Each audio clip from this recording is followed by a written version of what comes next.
Elmore just off Covington Pike. In-house financing, of course. Generous credit approval, of course. Don't forget to ask about our layaway. That's victoryauto.org, 901-380-5800. Fill out the credit app online or come by or give us a call, 901-380-5800.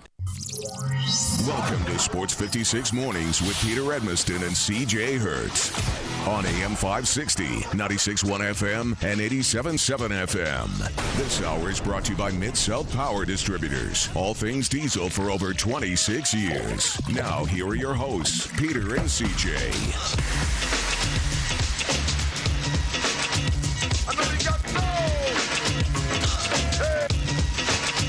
Oh, man, what a weekend. What a weekend, and we are back. And I was going to say, as I was driving in throughout the morning, it was a lovely morning, no problem. Everything was good. Weather was good. I know overnight we had some pretty nasty storms, and some of you may be dealing with a little bit of flooding, and so that's unfortunate.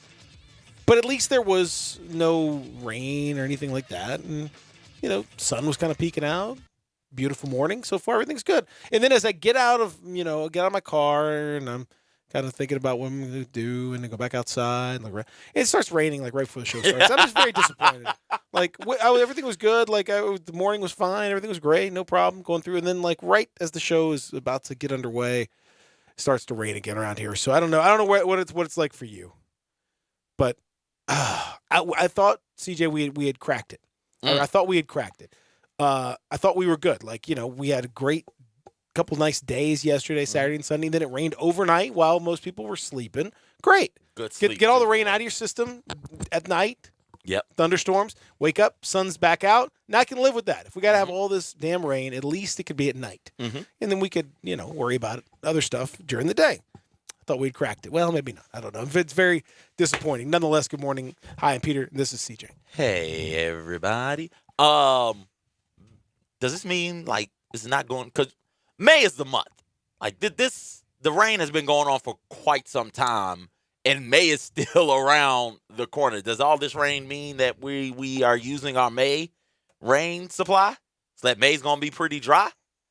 Isn't that how weather works? If it rains a bunch in a given month, it won't rain the next month? That's how weather works, isn't it? I'm not technically a meteorologist. Technically. Okay. Technically. I'm not a meteorologist. Untechnically, I absolutely am. Okay. But technically, I'm not. So I can't tell you if that's 100% correct or not, but it sounds right. Okay. Good. And that's important. That's really the most important thing, is that it sounds like something that's probably might be true, possibly. Good. And that's all we can ask of any of us. That's it. So it's going to be perfect weather.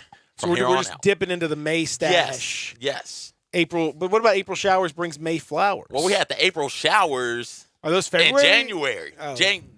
Mid-January to now. It's March now. So, yeah, we've had a month of solid what did February rain. And March showers bring? April flowers, and then what? I guess everything just moves up. Okay. In like a lion, out like a lamb? Which is that March? March goes in like a lion, out like a lamb, right? Yes. Okay. Yeah. So this is the lion part? Yes, this is the lion part right now. All right. So all this is good. This is all coming together. Yeah. It all works. Good. Okay. I think most of us would trade a really wet winter for a pretty dry, pleasant spring, especially in May when all the festivals and everything are going on. I'm just going to keep doing my hands like this. I'm not sure this business is, but okay. All right.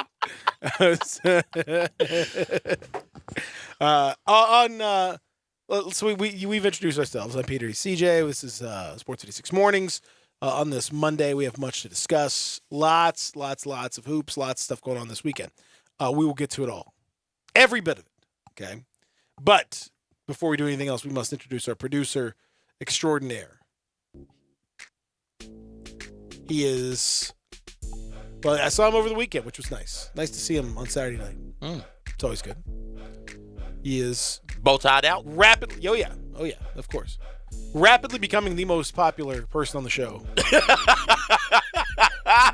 Rapidly. It may have already happened. He's my family's favorite. Yeah. They listen for him. I get asked about Zach more than anybody else, including myself. Which I'm a little irritated by, frankly. That's fine. Not you, CJ. Sorry. Why would anybody ask about it? I don't know. There's Well, no they're not. reason to. They're not. So don't worry about it. Okay. They've taken that to heart. Zach, on the other hand, though, had a random person come up to me Saturday night. Was like, "Man, Zach's awesome." All right. How am I? Yeah, don't worry about it. But Zach's awesome. What about? No. Okay. All right. So just know that, ladies and gentlemen, he is the meatless Mamba, the no chalk jock. I saw him yesterday counting all that money. Rumor has it the Grizzlies have taken him off of the duty to collect money for the media dining because they're worried that he's just going to count that money too much. So they're worried about that. So they may have taken him off that duty. So I don't know if that's true or not, but we'll find out. Ladies and gentlemen, he is none other than Zach Boyd. What's up, Zach? Good morning, guys. How y'all doing? How's it going, Zach? Yeah, no, I would not take money from my employer like that. You can't do it. No, I cannot. Yeah. I have integrity. What are you talking about? You won't take money from your employer? Well, not in. Well, I mean, if I'm That's a getting, bad deal. if I'm getting, I guess. if they put me in charge of handling money, then no. But if you paying me to handling the money, I have too much integrity to take money from my employer. Don't send me no paychecks. What is that? no, send me the paychecks. I'm just not taking the money. I'm not taking the dining money because okay, yeah. Okay. we count it at the end of the night. So Oh, you can't. Yeah, Of course you count it. yeah. You count it. we make Zach, sure. Zach counts it personally. Yeah, Zach yeah. counts all of the money in FedEx form. Give me here. That's why they need you. That's why they need you to be on that job. Because they need somebody that can count and that likes to count it, that's good at counting it, that has vast experience counting money. And there's nobody that's more experienced at that than you. Boy, I love the silence of money. What? I just love it, boy. Money just doesn't talk to you. Just don't. It's I just, thought money did talk. money talks. Not to you though. Oh. it talks. It talks. Okay. Yeah, You just gotta you just gotta listen for it yeah. because it's very quiet. You just Zach is a dollar bill whisperer. Okay. Unbelievable. Good movie money talks, by the way. I enjoy it. That's the one with Chris Tucker and it's Charlie Sheen. Right. I don't remember. A long time. That was like 2000. Oh, I was in like fourth grade when that had to be like 96, 97. Was it that long ago? I think it's 96. Oh boy. No, Chris Tucker wasn't a thing in 96. I might give you 98. 97, 98 maybe. Okay. Chris Tucker, when was Rush Hour? 97 Yeah. was Yeah, Money yeah. Talks. Yeah, there you go. I was 3 years old. So you've never seen Money Talk? I've never seen it. You gotta watch it. It's good. Counting your money in your crib. The best way. That's, and it still remains the same. Yeah. So what a weekend. Tons to discuss. Desperate performance from the Grizzlies on Saturday night against the Lakers. And it really was one of the games of the year. Absolute must win for the Grizzlies, and they did. Now they face another one tonight, really. I mean, at this point, they are holding off their rivals for that 8th playoff spot, but it's not easy. Mm-hmm. They are 3 up right now, but everyone is kind of bunched up. Lakers did them a favor last night, beating the Pelicans, and LeBron was irritated by what happened, or inspired, I don't know, about what happened Saturday night, losing to the Grizzlies, and went out and dropped a triple-double on Zion and the Pelicans, and that was much needed from the Grizzlies' perspective. Pelicans have got an easy enough schedule to end the season, so they need to go ahead and lose those games that they're playing against the good teams, at least, because they're probably going to beat a lot of bad teams down the stretch. But the Grizzlies, with Zach in attendance, knocked off LeBron and the Lakers 105-88 Saturday night. Disappointing Friday performance. Again, those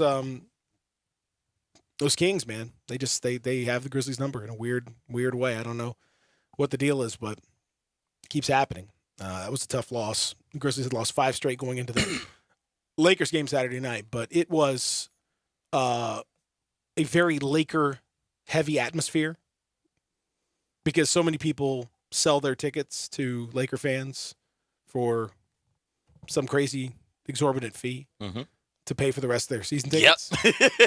I can't really blame people for doing that. I mean, Zach's our money correspondent, so we can ask him how that works. But to me, that seems like a wise decision. If you can have one game that can pay for most of your season ticket, then yeah. Oh yeah, like you can upcharge those seats that you paid, like you said, those season tickets that you got at the beginning of the season. Upcharge them for about like a couple of $100.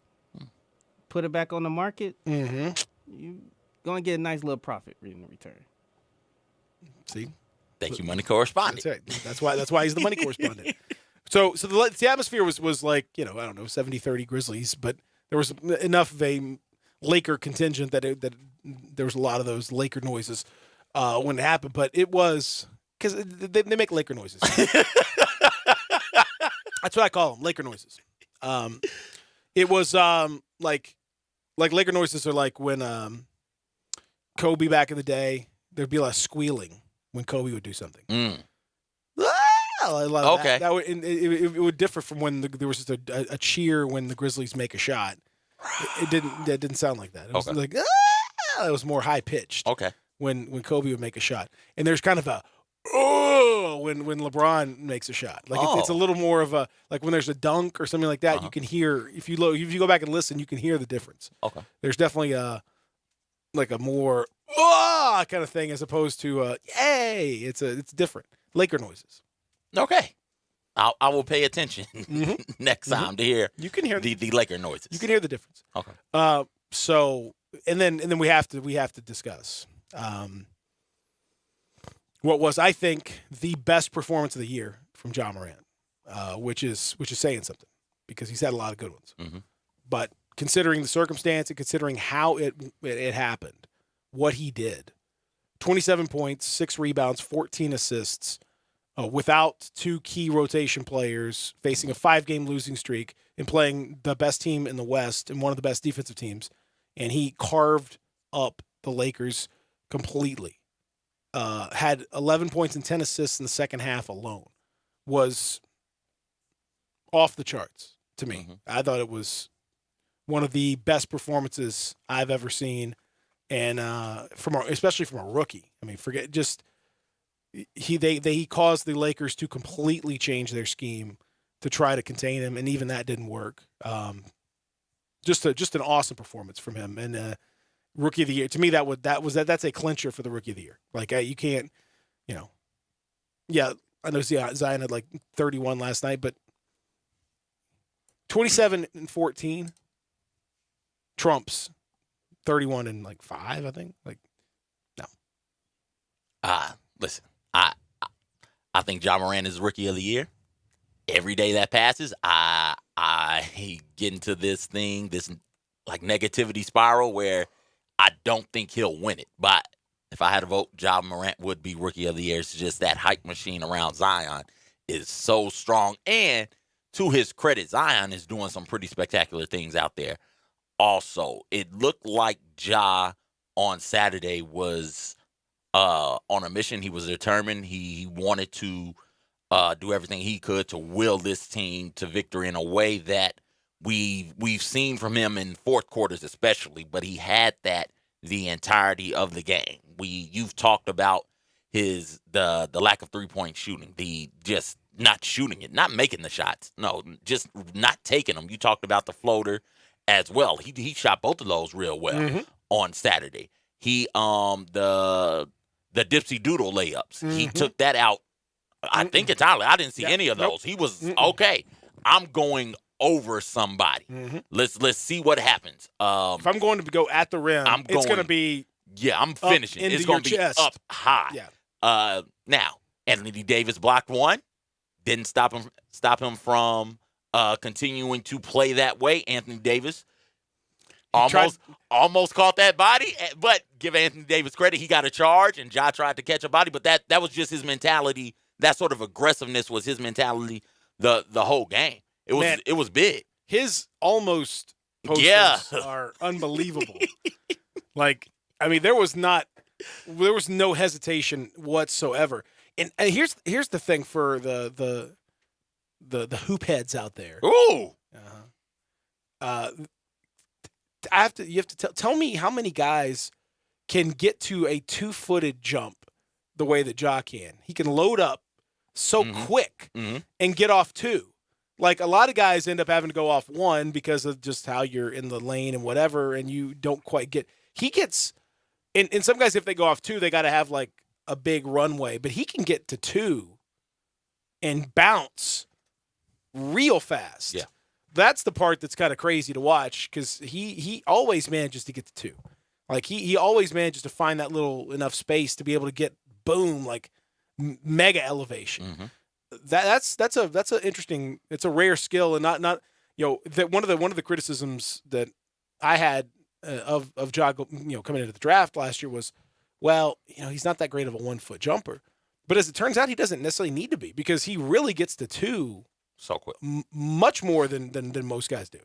Yeah, and that jumping off 2 feet gives him so much power and so much elevation, and he is able to hang for so long before he makes. He had another one of those assists where he jumps up, hangs for like 2.5 seconds, a couple minutes, minute and a half, shot clock violation, and comes down and dishes to Jonas, who by then the defense is all committed to Ja because you have to. Dishes it to Jonas for an easy bucket. Like, it's his ability athletically is phenomenal, and you combine that with somebody who has an IQ far advanced for a rookie, you've got a legit superstar on this roster, and that's why LeBron James is saying things, mentioning Ja Morant specifically when talking about the future of the NBA being in good hands. Like that. That's why. Yeah, it is to watch the way that he. It was just fantastic. And so, that when you're talking about a game with that much on the line, it was really impressive. So we're going to talk about that coming up here in this hour. Also, we'll talk about the Tigers making a tough work of it down in New Orleans, but they did win. They avoided the loss. That's really the best thing you can say about that game. And Precious was 22-5. I'll take it. I mean, I'll take it. Yeah, I think we all will. I'll take that. Give that here. I think that's okay. Yeah, that's okay. He was really, really, really good, and he had to be. Yeah, because when he might have been the only one. It was a tough night, and the turnovers. My God, the turnovers. Well, the turnovers. Had a 9-point lead, final 4 minutes, and somehow ended up in overtime.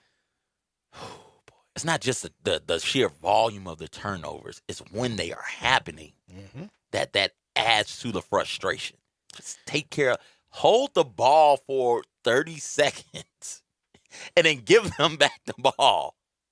Like that would you come out better that way. 24 turnovers. That's a lot. That is turnovers. A lot. My God.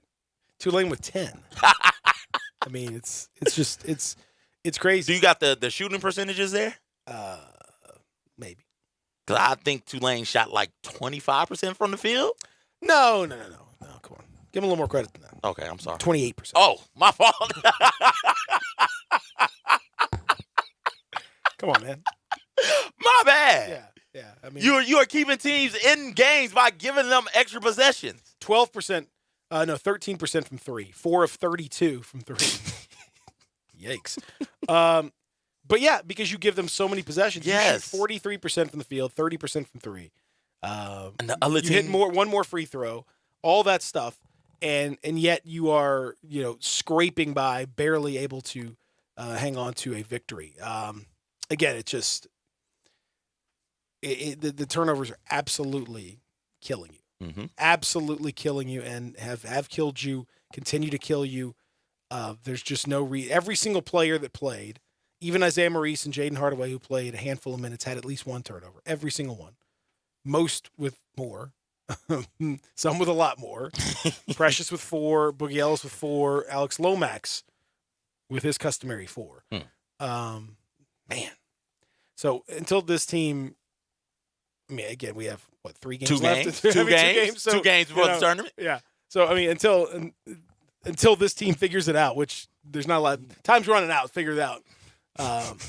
They had the one game against Houston, man, where they 8 turnovers, and look what happened.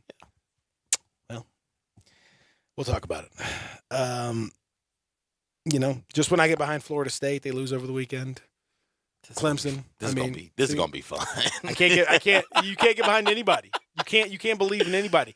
We're talking about Creighton gets absolutely smacked around by St. Joseph's.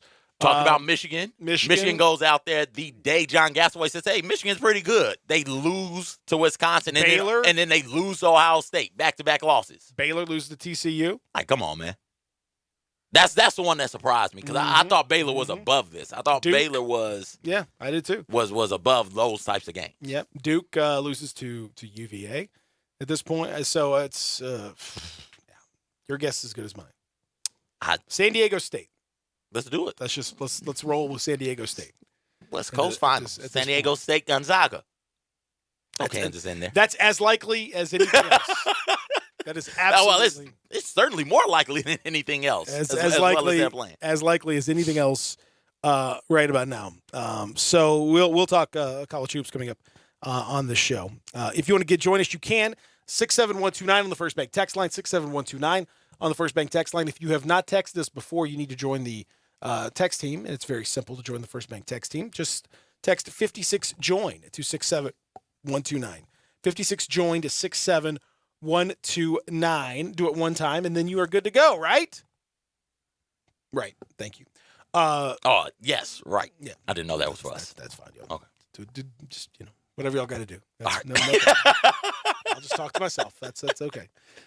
You can also, of course, give us a phone call at 360-8255 on the First Bank phone lines, 901-360-8255. This is the Hour Power brought to you by Mid-South Power Distributors. They are everything that you need when it comes to diesel power in this area. That's why they've been doing it for, 26 years.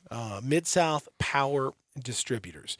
So that means that when you've got heavy duty, medium duty, light duty, off-road, marine, agriculture, you name it, they've got it there for you. From the names that you trust, like Bosch, Alliant, Power, Standardine, FP Diesel, Garrett, Zexel, Ambach, Dorman, so many more. Your services that they can do for you are vast. Now, they can take care of you when it comes to the fuel shop. So all of your diesel fuel injector, pump needs, anything like that, is they can take care of you. Then drive-in service. They've got a crew of ASE certified technicians that can work on your entire fleet, class 1 through 8 diesel-powered vehicles, everything else. They've got the on-site dyno to take a look at what's going on with your diesel machine.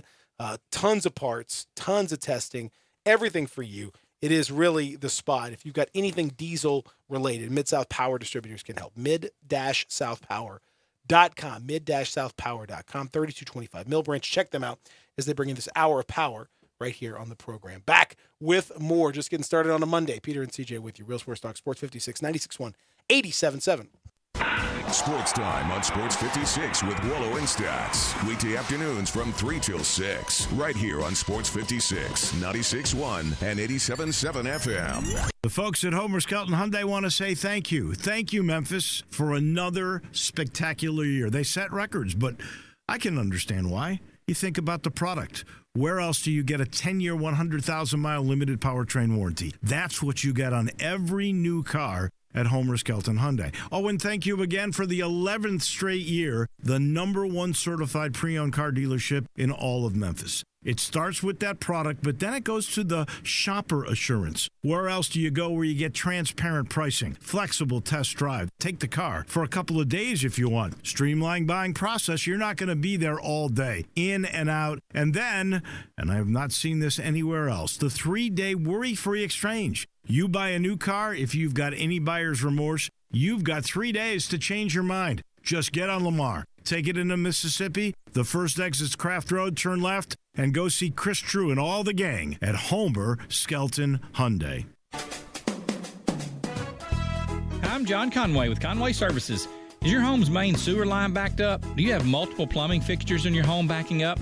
Better call Conway Services for our $99 main drain opening special with accessible cleanout, We'll come out and open your home's main drain for only $99. And if it should clog again over the next year, we'll come back and open it again for free. Springtime is the time of the year when tree roots start growing, and many of them find their way right into your sewer line. We'll come and inspect your main sewer line using our state-of-the-art Root-O-Vision camera system, all for only $99. That's right, Conway Services' $99 main drain opening special with accessible clean-out and a camera inspection. Trust the Rooter experts at Conway Services for all your drain and sewer needs. So call Conway Services, the Mid-South's premier heating, cooling, plumbing, and electric service company at 384-3511, your neighborhood Rooter experts. Call 384-3511. Conway Services. Call Conway today.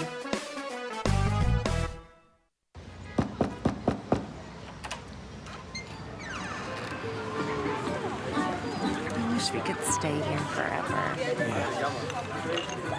We deliver olives, Greek sandals, and everything you need to relive that perfect trip to the Mediterranean. But what you really get when FedEx knocks on your door is so much more. FedEx delivery. Memories. What we deliver by delivering. You'll see the dedication in every single step. You'll see it in the smiles when smiles are hard to get. You'll see it in the little things that add up to success. The caring and passion are the things that we love best. Wolf Chase Limb Brace is your Mid-South provider for orthotics and prosthetics. They are an ABC accredited facility, and their practitioners are ABC certified. At Wolf Chase Limb Brace, their services include artificial limbs, legs and arms, braces of all kinds, and custom molded inserts. You can call them today at 901-507-7821 for their location on Highway 64 in between Germantown Parkway and Appling Road, or visit them at their new location in Jackson, Tennessee. That number is 731-660-5900, or visit them on the web at wolfchaselimbembrace.com. Our life to yours. Wolf Chase Limb and Brace. Hey, sports fans, you already know about the great steaks at the Butcher Shop Steakhouse, a Memphis tradition since 1981. They specialize in hand-cut aged beef right over that hickory charcoal. But did you know the Butcher Shop also has great seafood items, from fresh Atlantic salmon with dill sauce, pan-seared red snapper with sautéed shrimp and Cajun cream sauce, Canadian cold water lobster tails, crab stuffed shrimp, homemade lump crab cakes, and a whole lot more. Oh, and don't forget the Fresh Burger Fridays for only $8.95. Come in, enjoy a fantastic dinner at the Butcher Shop. If you need a great private party, the Butcher Shop is your place. 6 different private rooms, seating from 12 to 250, all equipped with audio-visual. Rehearsals, business dinners, luncheon, weddings. You call the Butcher Shop at 901-757-4244. Or you can visit the website at butchershop.com. Just drop in, 107 South Germantown Parkway. Did you know nearly 40% of men under 40 and over 75% of men over the age of 40 experience sexual performance concerns? At the Memphis Men's Clinic, their experienced physician performs a comprehensive evaluation that determines which specific issues may interfere with your sexual performance. These issues can vary and range from anxiety to medical issues, low testosterone, or erectile dysfunction. The Memphis Men's Clinic has evaluated hundreds of men of all ages over the years and reestablished a normal sexual life. The Memphis Men's Clinic will work aggressively to resolve issues and allow you to restore your sexual health and overall well-being. That's the Memphis way. If you're 20 years old or 90 years old, come and get cared for the Memphis way. Treatment that's based on your specific needs after a professional clinical evaluation by their experienced board-certified physician. Call the Memphis Men's Clinic today at 901-443-0475 or visit memphismensclinic.com. Got something you want to get off your chest?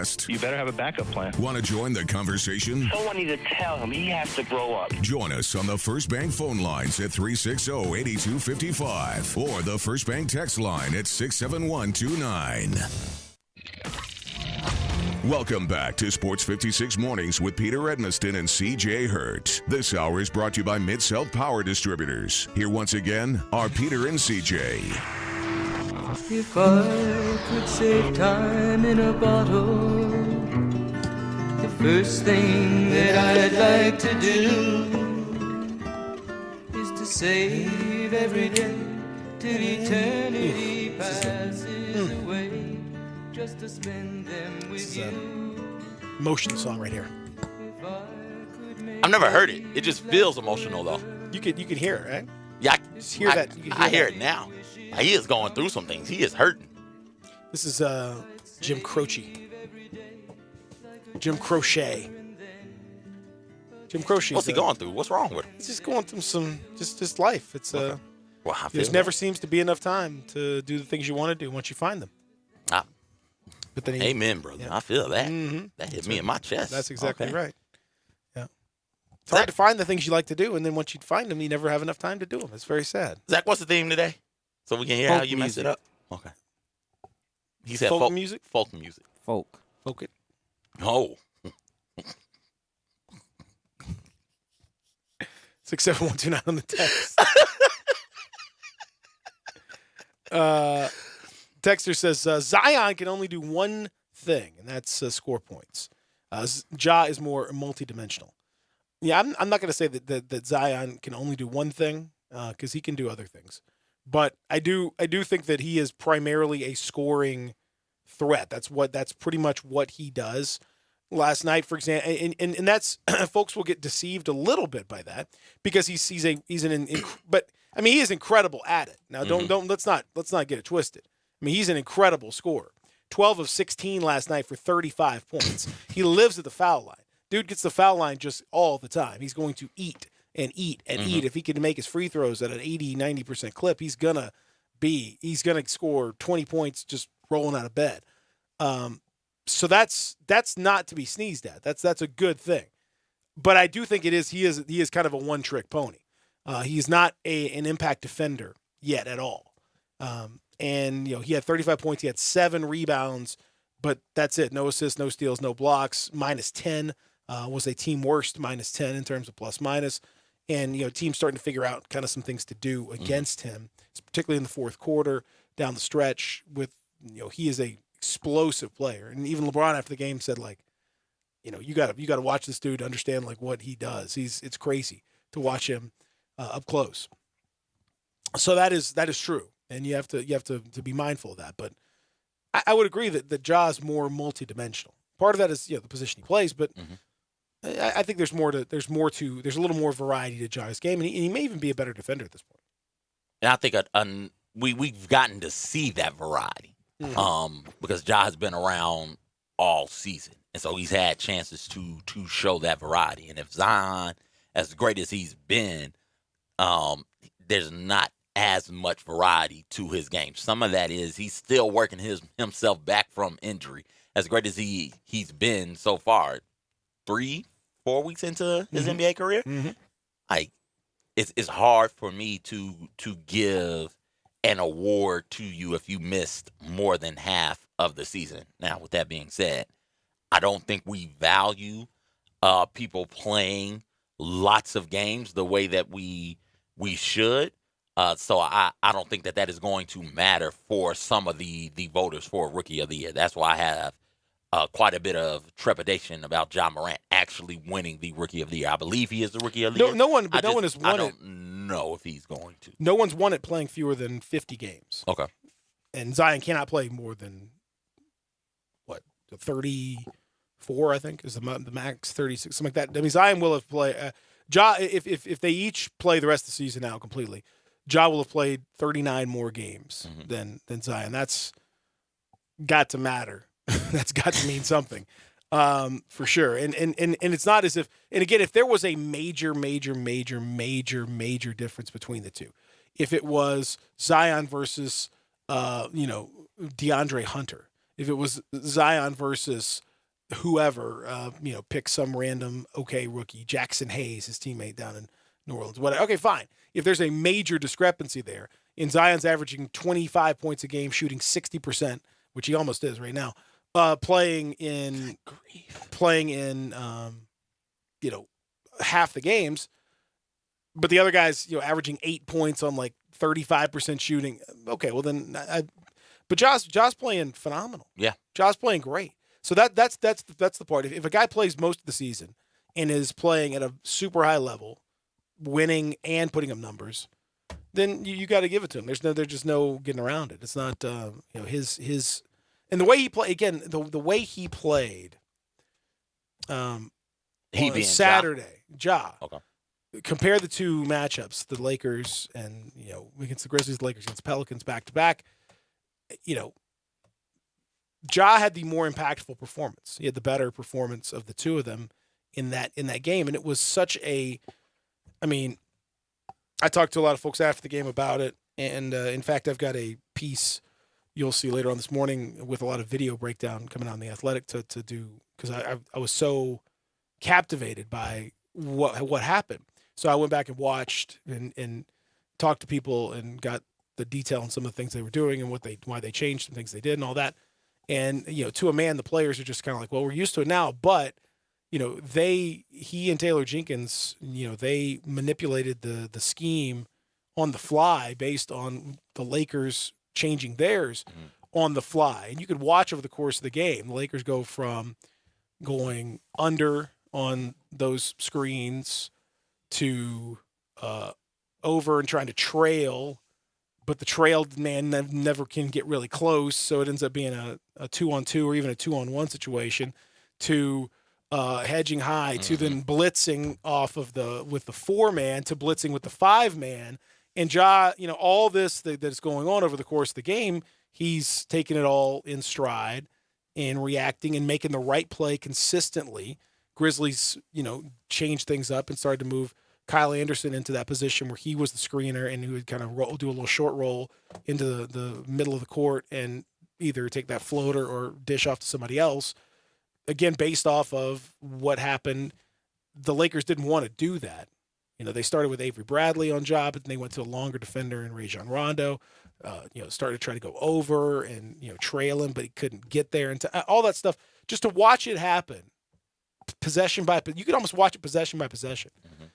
It's so important. I don't remember seeing, Conley or anyone else have that much impact on a defense where the way he's doing this one thing, they're just doing a pretty simple, either a pick and roll or dribble handoff with Valanciunas and Morant, just disintegrated the Lakers defense.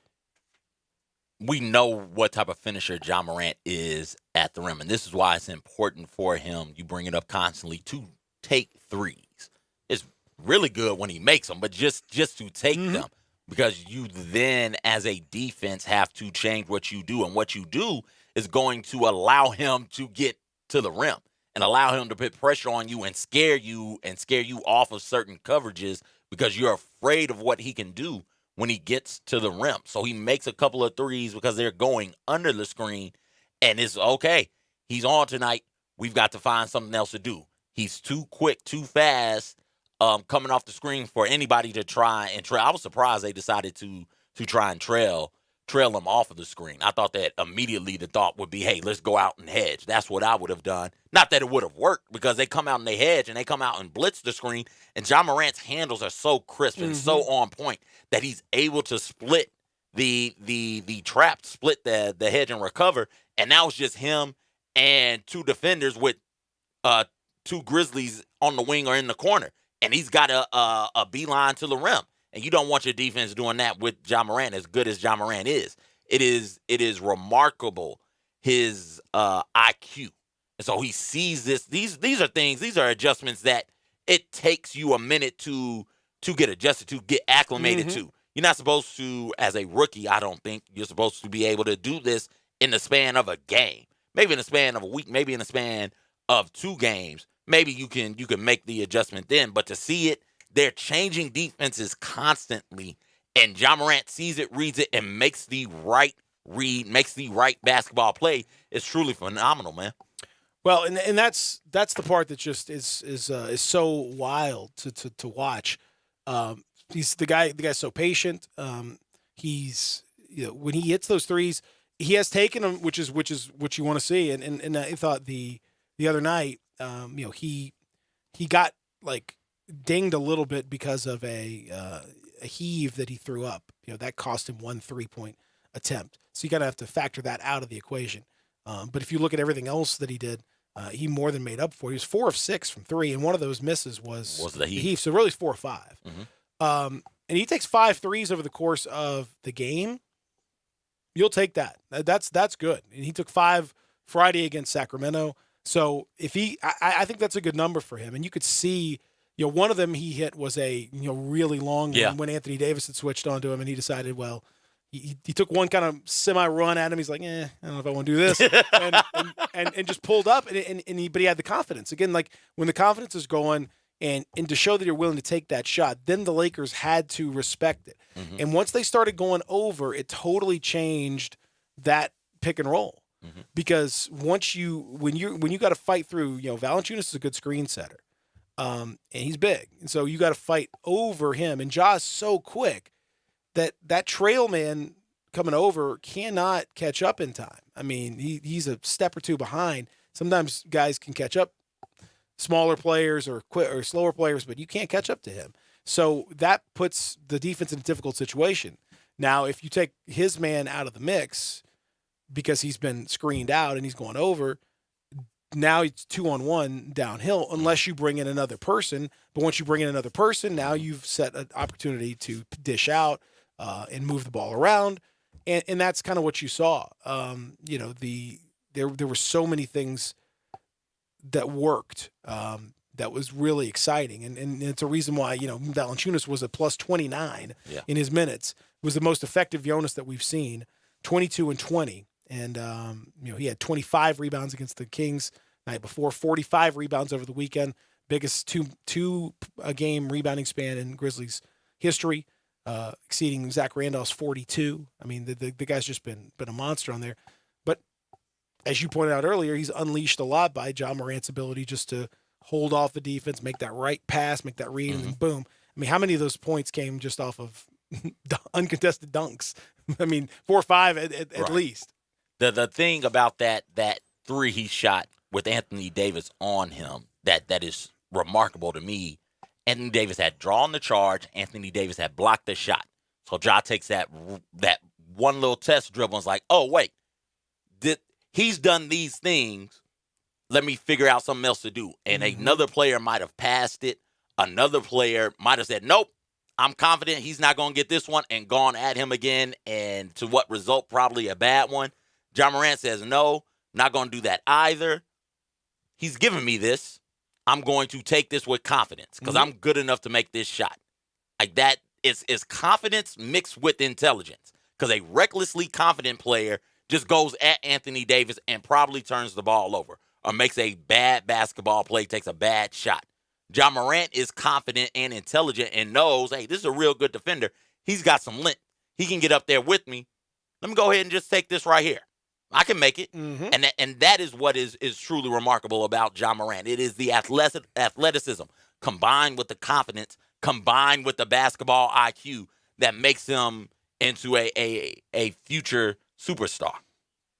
I don't think future superstar. He'd lick his hands when he knew he was hot. Ooh, if he's licking his hands, boy, that means that's like chicken grease on your fingers. Was that about Ja? Was that about Conchar? Because Conchar, we hadn't talked about this. Conchar out there making plays, man. It was a special Conchar game.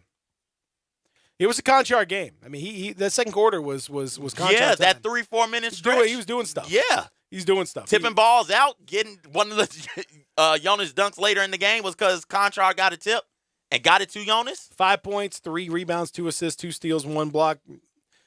Ja was going crazy in the locker room for Conchar.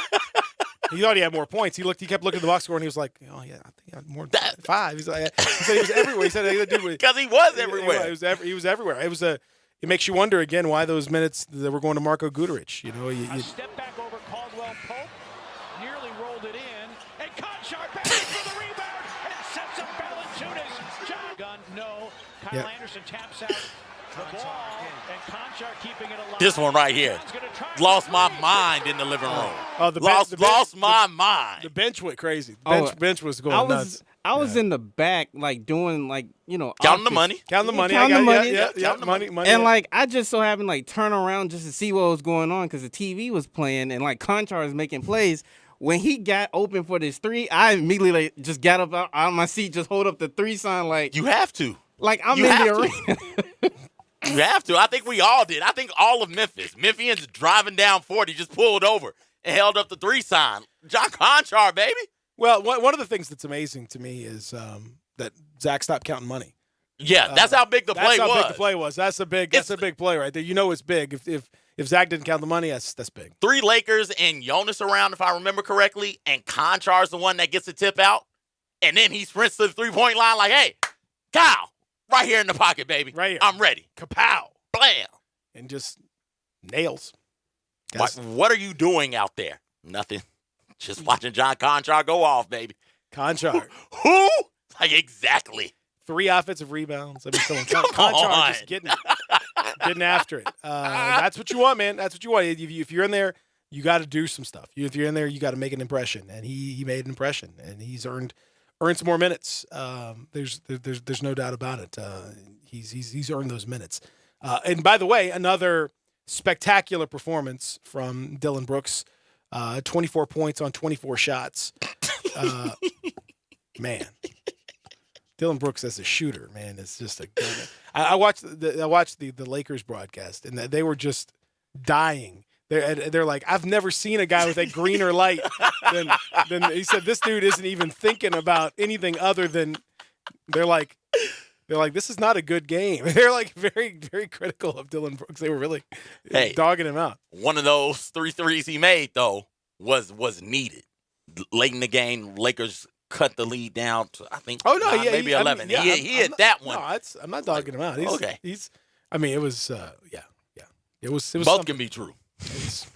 He took a lot of shots. A couple too many shots. 1 or 2. That's kind of him. We'll come back. Lots more to get to as we continue talking about this game and what it means, and also tonight's game as well against the Atlanta Hawks. That is all we are discussing here in the first hour. Then we're going to get into the Tigers second hour, other college hoops as well. On a busy weekend here, as we're talking about in the Family Leisure Studio, Sports 56 Mornings with Peter and CJ, Real Sports Talk, Sports 56, 96.1, 87.7. We are Sports 56 WHBQ. Listen to us daily on AM 560, 96.1 FM, or 87.7 FM.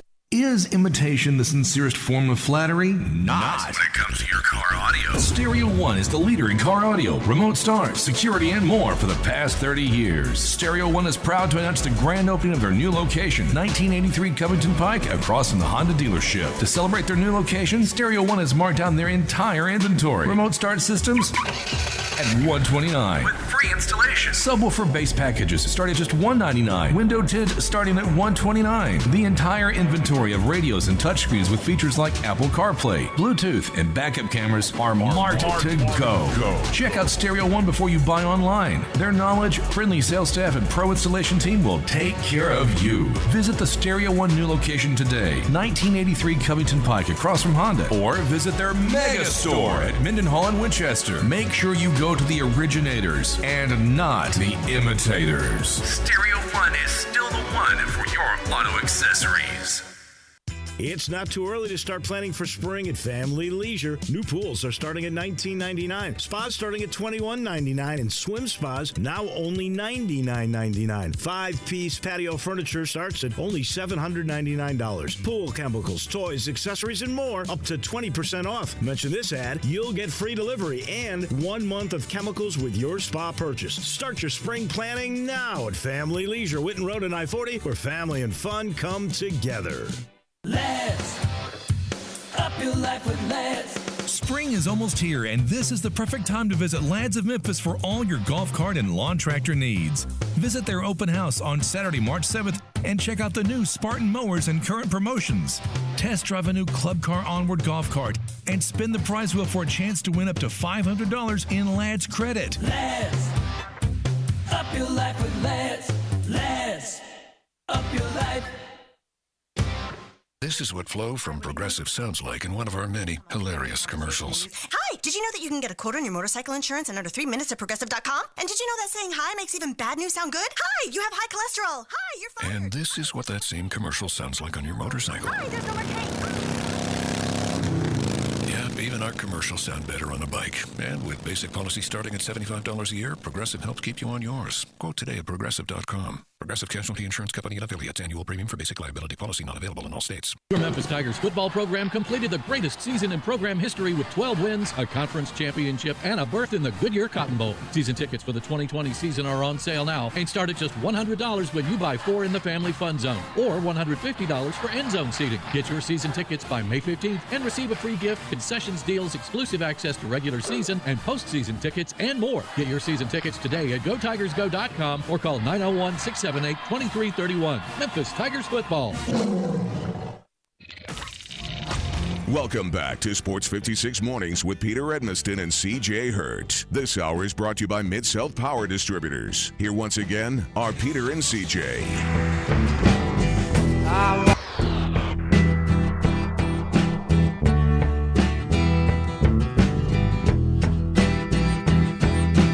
Neil Young, ladies and gentlemen. Dylan Brooks has taken almost as many threes in the last 3 games as he did in the entire month of February prior to the Houston game. So that would be, 9 games? So he's really bumped up the rate tremendously. Through the month when he went 3 threes, 8 threes, 6 threes, 6 threes, 3. And then the last 3 games, 10, 7, and 11. Took 11 threes against the Lakers. Casting has taken 72 shots in the last 3 games and has scored 78 points. So, somebody's got to shoot it. I'd prefer a little more efficiency, but okay. All right. He is. Somebody does have to shoot it. Someone has to. And he's going to shoot it. He is definitely going to shoot it. He is that body. He isn't not going to shoot the ball. We all know that for certain. But the formula worked. Tonight, the Grizzlies will be in Atlanta to take on the Hawks. Again, a game that I hesitate to call it a must win, whatever. I don't know. The Hawks are a 2-point favorite at home, but the Grizzlies need to get these wins. They face a schedule that is a little bit lenient in the next few games. Mm-hmm. You got the Hawks twice. You got the Magic. You've got Nets. You got some winnable games there.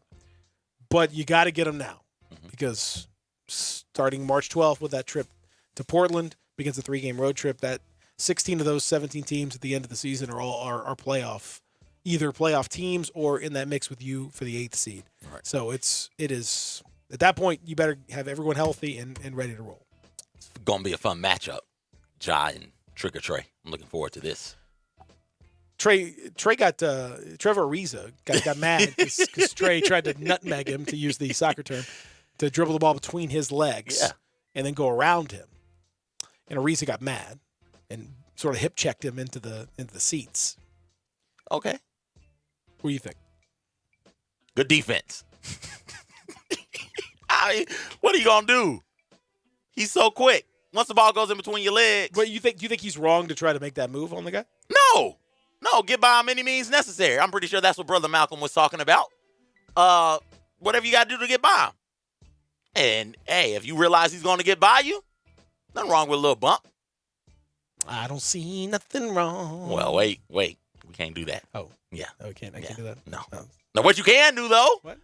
It's never too early to start thinking about what you're going to do for dinner. Let's talk about that. This is the earliest one yet. Usually it's lunchtime at like 7:58. No, lunch. I don't start thinking about lunch till 8:30, but I think about dinner always. I wake up thinking about what I'm going to do for dinner. Go to Corky's. My sister-in-law came in town Friday, and it's, okay, let's take her out to eat. We went to Corky's. Nobody could figure out what they wanted. I didn't want the catfish nuggets or the drummies. They're fried. They're so good. I was like, you know what? Let's just split the killer combo. Mm-hmm. Half slab of ribs, pork shoulder, beef brisket, barbecue chicken. $30. Fed all 3 of us, and we had leftovers, man. It's great. It's delicious. You can go to Corky'sBBQ.com right now. Place your schedule, your order. Order it in advance. Then you pull in when it's time to pick up your food. Pull into the drive-thru. Tell them what you ordered. Tell them your name. And bam, they'll give it to you. You don't even have to leave your car. Corky's is a taste of Memphis everywhere. Check them out. Corky'sBBQ.com. Hour number 2 on the way. We'll talk a little Tigers and Tulane, what this week means. Final week of the regular season for the Tigers. So we'll talk about that. A lot of college hoops, too. We'll get into that this weekend. Hour number 2 here. Real Sports Talk Sports 56, 96.1, 87.7.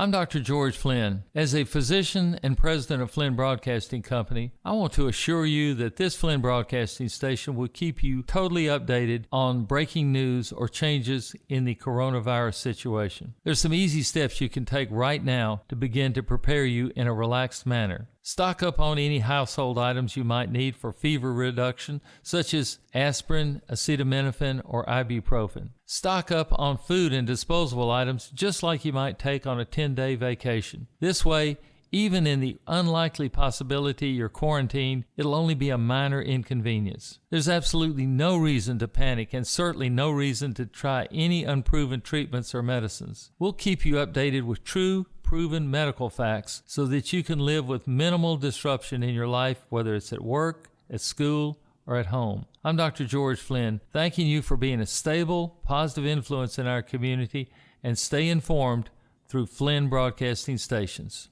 So this time of the year, Humdingers is the place to go for Lent. We offer salmon, tilapia, swahi, rainbow trout, mahi, crab cakes, ahi tuna, anything you need, including our shrimp and grits. You can get any of those with our fish toppings, and you can also get them blackened with pineapple salsa, piri-piri mushroom, black bean corn salsa. Humdingers is also in the wedding business. We are doing catering for weddings, any social events, any corporate events. You can dial our hotline at 901-260-8292.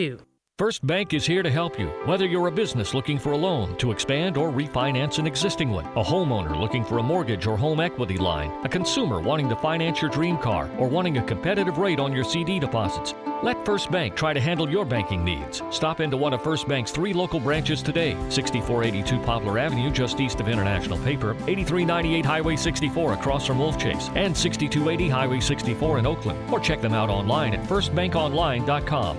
Member FDIC, Equal Housing Lender. Progressive presents Get Pumped. Inspiration to help you do insurance stuff. Okay, time out. You're gonna let your budget be the boss of you? Take control with Progressive's Name Your Price tool. Tell us what you want to pay for car insurance, and we'll help you find options that fit your budget. Here's some music to get you pumped. Da-dong, da-dong, da-dong, da-dong, dang, dang. I hear your budget laughing at you.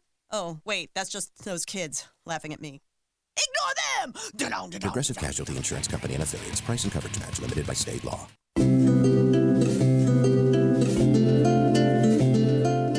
I'm a big fan of Town Village, and there is always something to do year-round. Nestled in the heart of East Memphis, located corner of Park and Cherry, is a beautiful residential neighborhood. Looking for a great place to retire, but you still have a very active lifestyle? Then visit Town Village. Only requirements that you're 55 plus. Prices per month starting at $24.50. The Gourmet Chef welcomes you to visit our restaurant and bistro. Package includes 3 complimentary meals per day, maid service, free local transportation, monthly coffee club, theme dinner parties, lots of fun. Visit us and call Daniel or Bo at Town Village Audubon Park at 901-374-7342. There's no place like home. Town Village Audubon Park. The folks at Homer Skelton Hyundai want to say thank you. Thank you, Memphis, for another spectacular year. They set records, but I can understand why. You think about the product. Where else do you get a 10-year, 100,000-mile limited powertrain warranty? That's what you get on every new car at Homer Skelton Hyundai. Oh, and thank you again for the 11th straight year, the #1 certified pre-owned car dealership in all of Memphis. It starts with that product, but then it goes to the shopper assurance. Where else do you go where you get transparent pricing, flexible test drive, take the car for a couple of days if you want, streamlined buying process? You're not going to be there all day, in and out. And then, and I have not seen this anywhere else, the 3-day worry-free exchange. You buy a new car, if you've got any buyer's remorse, you've got 3 days to change your mind. Just get on Lamar, take it into Mississippi, the first exit's Craft Road, turn left, and go see Chris True and all the gang at Homer Skelton Hyundai. Play it loud. We are real sports talk. Sports 56, 96.1, and 87.7. Available on your radio dial at 560 AM, 96.1, and 87.7 FM, as well as online around the world at sports56whbq.com. Take us with you everywhere on your phone or tablet by downloading the Sports 56 app, and at home, tell Alexa or Google to play Sports 56. If it's happening in the world of sports, we've got it covered. Wherever you are, stay tuned to real sports talk. Sports 56, 96.1, and 87.7. We are Sports 56 WHBQ Memphis, WIVG-FM Tunica Memphis, and WPG-FLP Memphis. Flynn Broadcasting Stations. Welcome back to the Peter Edmiston Experience with CJ Hurt. Here once again are Peter and CJ. All my bags are packed, I'm ready to go. I'm standing here outside Folk the door. Folk Monday. I hate to What made you want to go folk music today? Saw it on Spotify. Saw it on. Okay, fair enough. This is the second time he's done folk in like 2-3 weeks. Oh, yeah. Okay. I thought that was bluegrass. Oh. Yeah, it was bluegrass. Never mind. Totally different genre. Silly me. They're not all alike, CJ. I'm sorry. All those genres. I apologize. Thank you. Jeez Louise. My fault. Welcome back. Hour number 2 is here. Sports 56 Mornings with Peter and CJ. I am Peter. He is CJ. That's Money Man Zach on the other side. Giving you that sweet folk this morning that you were looking for. The sun is back out. The rain happened overnight. Pretty nasty. Maybe a little area of flooding. Hopefully it's all taken care of wherever you happen to be this morning. Weather is good, though. Mild. Lovely morning, apart from all that nasty rain that we had. So hopefully you're making your way to work and doing so easily. We talked a lot about the big weekend, big Saturday night in particular for the Grizzlies, knocking off the Lakers with a virtuoso Ja performance. We'll talk Tigers here momentarily, also college sports. And yes, as a texter alludes to, the coronavirus. Texter says, the College Players Association says March Madness should happen without live audiences due to COVID-19, a.k.a. the novel coronavirus, they call it. You know, the swine flu was, H1N1. Mm-hmm. H1N1. Man, we talking swine flu. That's the swine flu, Yeah, we had H5N1 at some point. Now we got COVID-19. Okay. And, yes, I don't know what the College Players Association is. I saw this release over the weekend, and I read it, and I was like, that's interesting. They said that for the safety of the players, that they should consider having March Madness games and other tournament-type games in empty arenas to avoid, person-to-person contact and all that. First of all, what is the college? They're not employees. What is this, a union? This is not a union. I don't know. Yeah, what is the college players? What does that mean? What is I don't that? know. What is that body? Have you ever heard of that before? No, never heard of it. Yeah, I've never heard of that. So I spent some of the weekend trying to figure out what that was. College players. Did you ever figure it out? No. Is this past players? I don't. No, it's the National College Players Association. So anyway, College Players Association. They say that they want. It's a nonprofit advocacy group that was launched by UCLA football players. So it's a fairly new group. Okay. That's what I was able to figure out. Does it have any kind of actual voice or standing? I don't think so at this point. But they've expressed their concern. Which, you know what? Fair enough. Like, I got you. We have a lot of, there's the coronavirus stuff is definitely a major topic of discussion, and you have to understand the risks and all that stuff. So I get it. Everyone's a little freaked out. Everybody needs to cool out, relax. As I understand it, the spread of it is mostly droplet based. So as long as we all wash our hands, as long as we, take care of your fluids, don't be rubbing your nose and face and all that stuff, and then get your hands everywhere. No, wash your hands thoroughly. Don't worry about the mask stuff. Mask is not really going to do much for you. Just take care of all that. You're fine. Like, it's not airborne. This is not like the, some of the other airborne transmitted diseases that we've seen where you can cough and it's just going to, or you just breathe on someone. No, this is not that. But it is something that we have to pay attention to. I don't think they're going to get to that point unless we are in a very serious situation by the time that the tournament rolls around. I can't envision that would ever happen. I can't either, but we've seen which soccer league did it.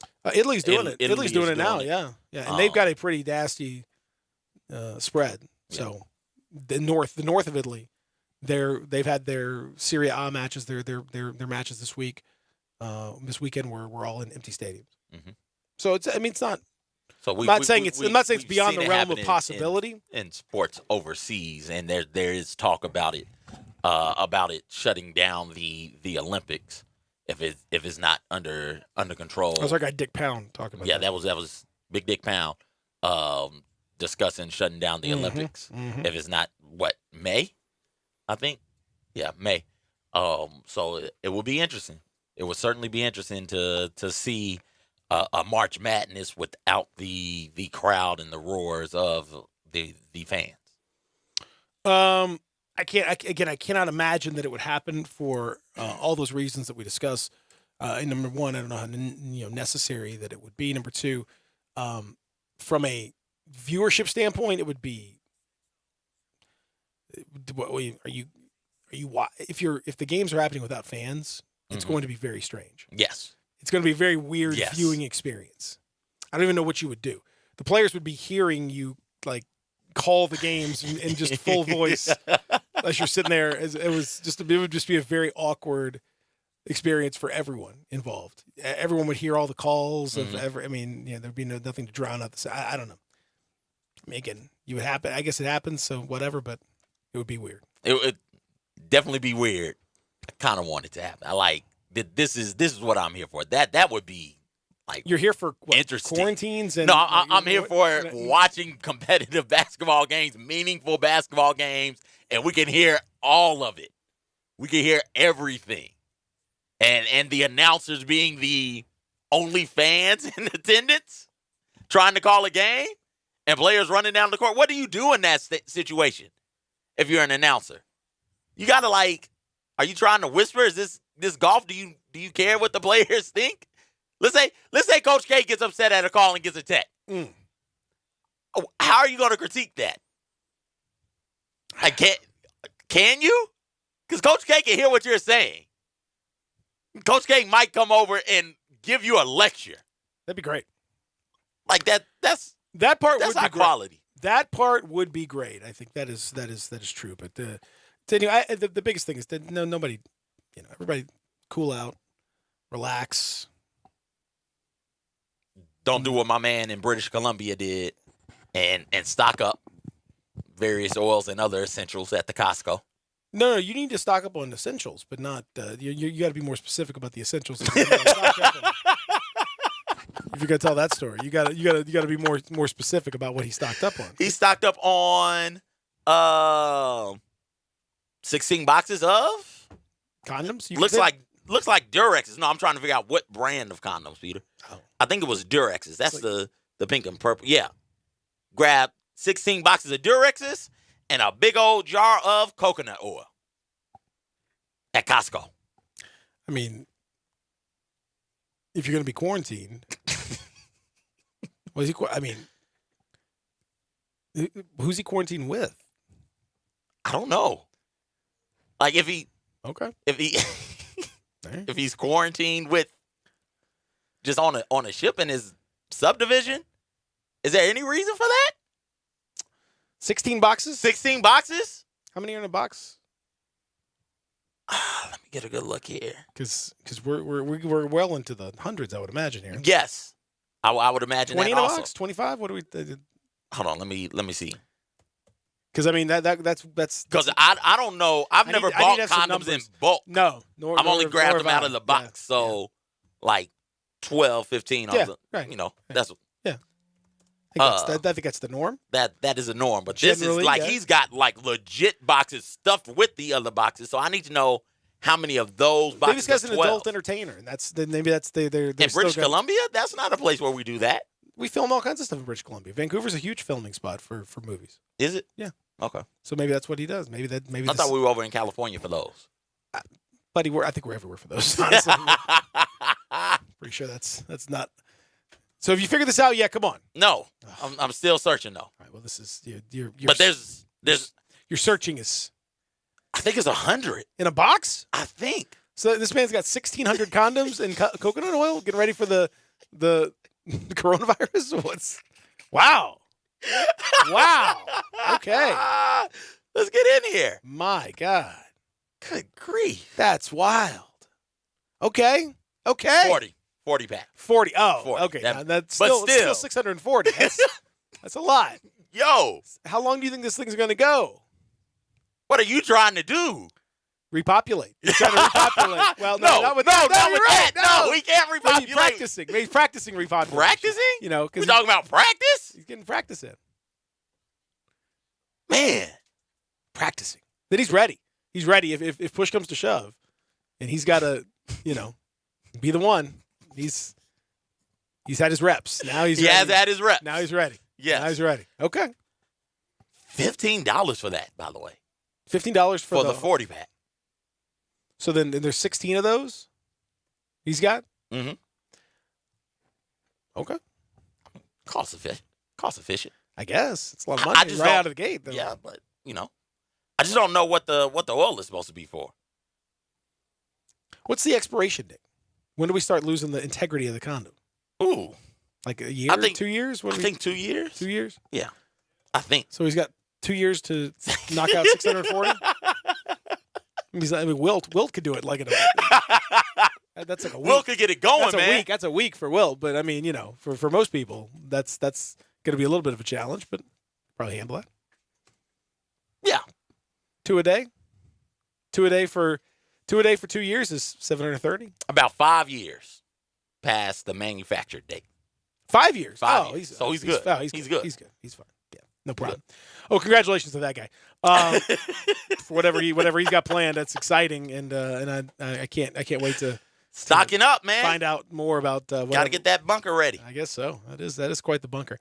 So Tigers Tulane over the weekend down in Nolens. This was basically as it appeared to me, and I was not down there, but it looked like a Tiger home game, pretty much, or at the very least it was sort of like last Saturday in the forum with the Laker fans.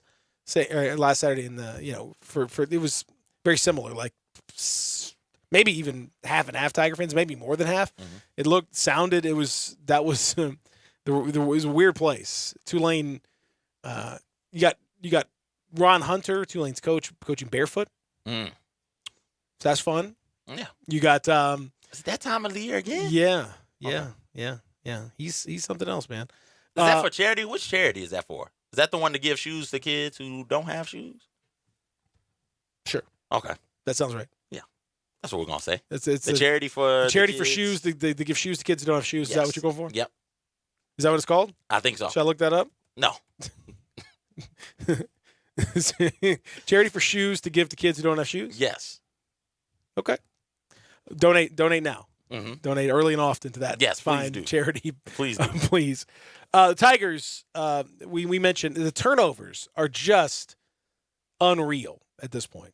There's really no getting around it. It's crazy. It is crazy to look and to see them turn the ball over at this rate.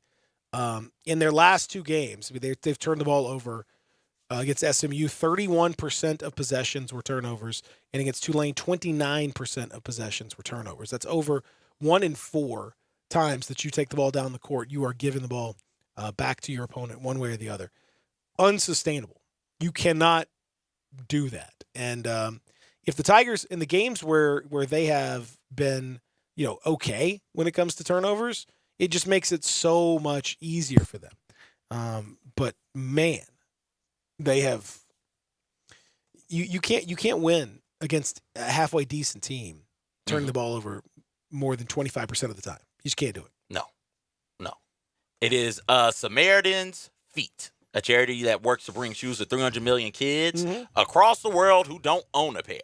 That is the name of the charity. So Samaritan's Feet is the name of the charity, not shoes for kids who don't have shoes, but shoes want shoes. Yes. Something like that? I was close. Samaritan's Feet's better. I was close. I agree. Yeah, man, on the turnovers, you don't do it. Stop. Good grief. You are up. Just stop. Just stop. Just stop it. Just Stop it. You are up. Stop it. 9 points, 8 points with 4 minutes left or so. Maybe 5 minutes left. That should be an easy win for you against a team like Tulane. Just stop. Value the ball. Stop it. Hold the ball for those 30 seconds and then get back, give the ref the ball and get back and play defense. Hold it for 25, dribble to the baseline and hold it there. Let them take the ball out underneath the goal, set up your defense, and you'd be fine. I didn't think we'd still be dealing with 25 turnover games for the Tigers this late in the season. It's miraculous that they won this game. If not for Precious, who 20 rebounds, 20 points, and a lot. 14 offensive rebounds? What was the offensive rebound? I think it was 14. Yeah. Like, if not for that type of Herculean performance, you lose this game to a team you're much better than. Just value the ball. Hold on to the ball. Stop doing crazy things with the ball. It seems the thing. It's a real problem in my mind. No, obviously, it in and of itself, it's a problem. Mm-hmm. But to me, the problem that there has been no appreciable change, and in fact, if anything, it's gotten worse over the last couple of games. That is such a to me, that's just an indictment on the group. Like, you can't be at this stage of the season. Most of the time, you have identified your flaws and you are working on them. And maybe there are moments when things don't go perfectly, but for the most part, you're seeing improvements over the course of the year. Here's an area where we need to get better. Let's work on it. Let's identify it. Let's make it happen. Let's get better. It was identified very early on that this was a problem. Mm-hmm. This was not a surprise that they started turning the ball over, that they were turnover prone and all that. We knew this was an issue. It's been an issue the whole time. Why hasn't it gotten better? Why haven't they been able to figure this thing out? I mean, it's baffling to me. Mm-hmm. It's not for a lack of awareness, and it's not like coaching-wise. I mean, Penny's done a lot of good things. I don't think there is an issue there at all. But this still being the major issue that it is, with this many turnovers, that's keeping a Tulane team that could not shoot, couldn't make anything, was 4 of 32 from deep, there for the taking, one of the worst teams in the conference, if not the worst team in the conference, and you cannot put them away because of this. Now, the end of the game, the goaltending thing was a ridiculous call. I don't understand I don't understand how you review that, and doesn't make any sense to me. But you know that officiating in the American is often problematic. It should never have come to that. It should never have even been in that discussion. No, and what happens with the turnovers is, you're right, you're not pitting teams away. You've got an 8-point lead coming down the stretch of that game, the final 5 minutes, and that lead should be so much higher if you just value the ball. Then those shots that you are getting, a bunch of those threes that were missed, Lester and Tyler missed a couple of them, a couple mid-range shots as well were missed, but those shots are taken with more calm and more freedom because the other team is not breathing down your neck. It's not 57-52 and Boogie's pulling up from 3. And that's a tough shot to make because the pressure is on you. If it is 57-40, like, that's different. You would take that shot and be loose taking that shot. And that shot tends to go in and it doesn't hurt you. You're not panicking and you're not as desperate playing frantically because you've built a good lead, all from just taking care of the ball, man. It's not 15 turnovers in a game is a lot of turnovers. And if they had to just have 15 turnovers in that game, they'd have been okay. They would have probably won by 10, 15 points. And we're not talking about them going to overtime with a team like Tulane. Just 15 turnovers. They win that game comfortably going away. But no, because you turn the ball over so much throughout the course of the game, you allow Tulane to stay in it and stay within striking distance, And, hey, it's late in games, and this is another issue that the Tigers have. Late in games, what are they? Where do they go when they need somewhere to go? Who can they run to? And they don't have an answer still. And so you allow a team like Tulane to stick around you, and now you need a bucket, and your offense isn't set up that way to go out there and be able to give you one of those. It's among the biggest problems that the Tigers are dealing with. Texted 67129 on the First Bank text line. You can also call us at 360-8255 on the First Bank phone line. Big week, of course, final week of the regular season coming up, and the Tigers have Wichita State at home, then at Houston to wrap up the season. After that, next week will be the conference tournament in Fort Worth, and we'll see what it looks like for the Tigers at that stage. We'll talk more college hoops when we return here. Real Sports Doc Sports 56 96 1 87.7.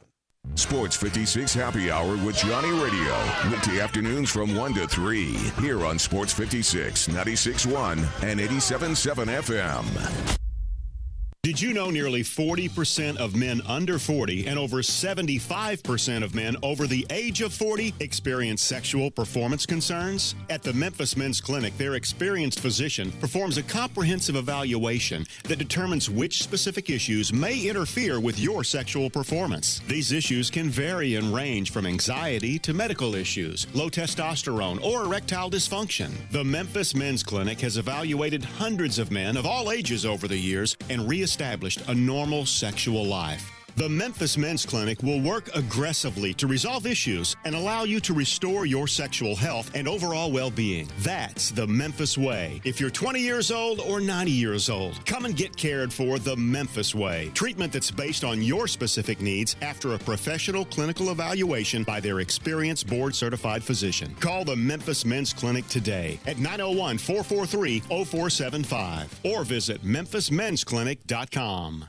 It's a march to remember at James Gaddis Jewelers. They will buy your gold and silver. You can bring in your outdated jewelry for a whole new look. They have showcase gifts under $250 and Ronaldo bracelets from $50 to $350. They also have a beautiful estate collection picked by James. Pearls, rubies, emeralds, sapphires, and of course diamonds. Plus watches of all types, including new and pre-owned Rolexes. James Gaddis Jewelers, 4900 Poplar Avenue, online at gaddisjewelers.com. You can call them at 901-767-9648. There's a new commissary in town in Collierville. Germantown Commissary is doubling. Yeah, they're still going to have the old Germantown Commissary by the tracks, but now there's a huge new Germantown Commissary in Collierville at Poplar and Houston Levee Road. It's huge, too. There's a drive-through. There's plenty of parking. No telephone pole to get in your way. A cool patio. It's right by the track, so the tradition continues. And this is a tradition that's been around forever. That commissary is famous for hickory-smoked, slow-cooked Memphis-style barbecue. They've got a private party room at the new one in Collierville. Self-catering still continues. Party packs for $5.95. Basically, the great ribs, the great pulled shoulder, the great deviled eggs. Everything is there in Collierville and Germantown now. So there is now a Germantown and Collierville style of barbecue. It's called Germantown Commissary. This is what Flo from Progressive sounds like in one of our many hilarious commercials. Hi, did you know that you can get a quote on your motorcycle insurance in under 3 minutes at Progressive.com? And did you know that saying hi makes even bad news sound good? Hi, you have high cholesterol. Hi, you're fine. And this is what that same commercial sounds like on your motorcycle. Hi, there's no more cake. Yeah, even our commercials sound better on a bike. And with basic policy starting at $75 a year, Progressive helps keep you on yours. Quote today at Progressive.com. Progressive Casualty Insurance Company and affiliates. Annual premium for basic liability policy not available in all states. Got something you want to get off your chest? You better have a backup plan. Want to join the conversation? Someone needs to tell him he has to grow up. Join us on the First Bank phone lines at 360-8255 or the First Bank text line at 67129. Welcome back to the Peter Edmiston Experience with CJ Hurt. Here once again are Peter and CJ. When you're weary, feeling small, when tears are in. Is this folk? It's not folk. Peter, I have no clue what's going on today. Don't ask me. Yeah, I don't think this is folk. I think this is like a Like, sort of, it's nice, slow. Sorry, Simon and Garfunkel. I think that's more of a classic rock situation or something of that nature. Well, on their YouTube page, they said it's a folk rock. Okay, maybe it is. I don't know. I never thought of this as folk, but it's lovely. It's a beautiful song. You don't like it? No. Your face is very. No. I can't rock with this. I'll listen to the words when we get off air and see. You can rock with it. But initial reaction. No. You can rock with this. No, I can't. It's a thoughtful, deep. Okay. If it's one of those, let me get in there and get that. Let me get that emotion. That feeling there's tremendous. Tremendous feeling. As of right now, Texter says this music's starting to make me cry. That's what I'm talking about. It's a very deep, emotional kind of thing. Trust me, you're someone who enjoys deep thoughts, deep thinking, emotional depth. Well, this is a good song for that. Okay. So don't write it off. I won't. I'll listen to it. Thank you. Now, Dexter says, could somebody ask Penny specifically what he's been doing in the last 2 months in practice to address the turnover issue? Got it. CJ, get on that. Got you. Zach. We are running suicides. No, they can't be running suicides. That doesn't seem like it's going to help at all. They can't be. Mm-mm. I guess. Mm-mm. Because if they were running suicides for every turnover, I mean, they'd stop turning the damn ball over, I would think. Or they would be dead. Yes. That's a lot. That's too just many worn suicides. out. It's too many. It's too many. Can you imagine coming into practice and running 25 suicides? Like, that's all practice is. Like, don't even touch a basketball. How much time we got? Let's go. Yeah, we only got like 2 hours, right? I mean, yeah. No, that's 2 hours worth of practice right there. Whew. Texas said, Tigers do not have a guard/wing that can get him a bucket. If they had a kid like Anthony Edwards on the team, they'd be in the tournament. Yep, I would certainly agree with that. If they had Anthony Edwards, that would help. Anthony Edwards is not sure that he's getting Georgia in the tournament, so that remains to be seen. But it would certainly help. If they had a guard or wing that could just do their own thing and get that bucket, that would help. 57-49 was the score with 5 minutes left, and the Tigers got 3 more points with 5 minutes left. 3. And the turnovers. It was very reminiscent of the SMU game. When all of the completely games.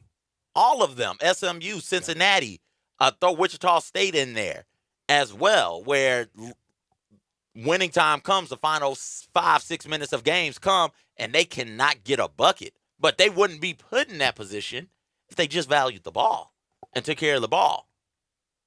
Then it's 65-49. And you're good to go at that point. Those shots become a lot more free, a lot easier for players to take. They take them with a different level of confidence when they know there's a bit of a cushion there. It's weird that it has not been addressed to this point. Now, as far as the wing is concerned, I think if the Tigers had that one player that could break down the defense and just go to the basket and consistently draw fouls or consistently finish by himself, that would be very useful. Because the shot creation aspect is where they really struggle. The drive, elevate, dish to nowhere in particular. Maybe you're open, maybe not. Even if you're somewhat open, I would like to see Lester, expand that portion of his game, because I think Lester's potentially. I mean, I like his fight. I like the way he approaches the game. I like his attitude. I think Lester's been okay this year. Has had his moments, definitely. Thought he'd be a little bit more of a knockdown shooter than we've seen. But I still think he's got a little bit of that dog in him. I'd like to see him establish that part of his game with his size, and he could snake in and finish. I think that would change his long-term prospects a lot if he could figure that sort of thing out. I don't think he's athletic. I don't. Well, that's what I mean. That's why I say he's got a snake in there. Yeah. He's got length. He can get. I mean, he's one of those guys. Kyle Anderson style. Yeah, he's a little more athletic than Kyle Anderson. Yeah. But I'm thinking like a Shai Gilgeous-Alexander, where he's a little longer, not super duper athlete necessarily, but can use his craftiness to kind of get to spots. He's more of a point guard. Lester's not really a point guard, but to be a secondary ball handler and to get that aspect of his game going, I think that's what he's going to need to be able to pop on, some draft boards down the line. And it's pretty clear that watching him now, he does have that athletic gap. He's not, and he's not an absolute stud shooter the way that I think a lot of people thought he was going to be. So he's got to find a different approach. That might be better for him, and I think that could help ease some of the concerns that we've seen from the Tigers this year. Yeah, and Boogie also. I think Boogie is athletic enough to. Boogie is athletic enough. Yes, those things that you would need from a wing, a guard who can go out there and get you a bucket. He's just not, and he's not consistently. We've seen games where he has gone out there and given it to you. We've seen games where he has gotten by defenders and gotten to the rim before help can rotate. We just don't. He just hadn't been consistent with it, and it's been 2-3 games this season where he's actually done it. I think the potential is there for Boogie to be one of those players who can go out there and get you a bucket when time comes when you need it. But again, if you just take care of the ball, we're not talking about the team in this way. If you take care of the ball, you don't need somebody who can go out there and get you a bucket the final 5 minutes of the game. Just 1 or 2 buckets the final 5 minutes of the game. If you're taking care of the ball, you've got a comfortable 15, 18-point lead, and then those shots are taken more freely. And then you can do things with Precious Achiuwa, and the defense is now scrambling, and that's what you would want, and that's what you do want if you're this Tigers offense, because if you're scrambling as a defense, trying to force us to play fast, trying to force us to make a mistake, then we've got the athletes to really punish you. Then we can just throw it to Dandridge or to Precious or get the ball in Boogie's hands going downhill, or find Lester open in a corner, and that shot can be taken more freely. But because they're not taking care of the ball, man, every game is final 5-6 minutes. Every single game is 7-point, 8-point game, and now it gets tight. Now everybody's playing a little bit tighter because every possession matters all the more now down the stretch. It just doesn't. It doesn't add up. It doesn't work. Texter says, same old. Our 2 experienced guards come in 5 immediate turnovers from bad passes and missed shots. Then, voila, the opponent catches up. Game should have never gone to overtime. That is the most dispiriting part to me, is that it's your experienced guards that are the ones that are your biggest problems. Mm-hmm. And now to Tyler Harris's credit, he hits a big 3. He's done that. He's hit some shots this year, but you're still talking about a long way to go. You're still talking about particularly with Lomax, it feels like there's going to have to be something that changes. This just isn't working. Yeah. What does that have to be? I don't know, but it's not working, and he's consistently been. What he's taken off the table in the turnover department is not matched by what he brings to the table. Mm-hmm.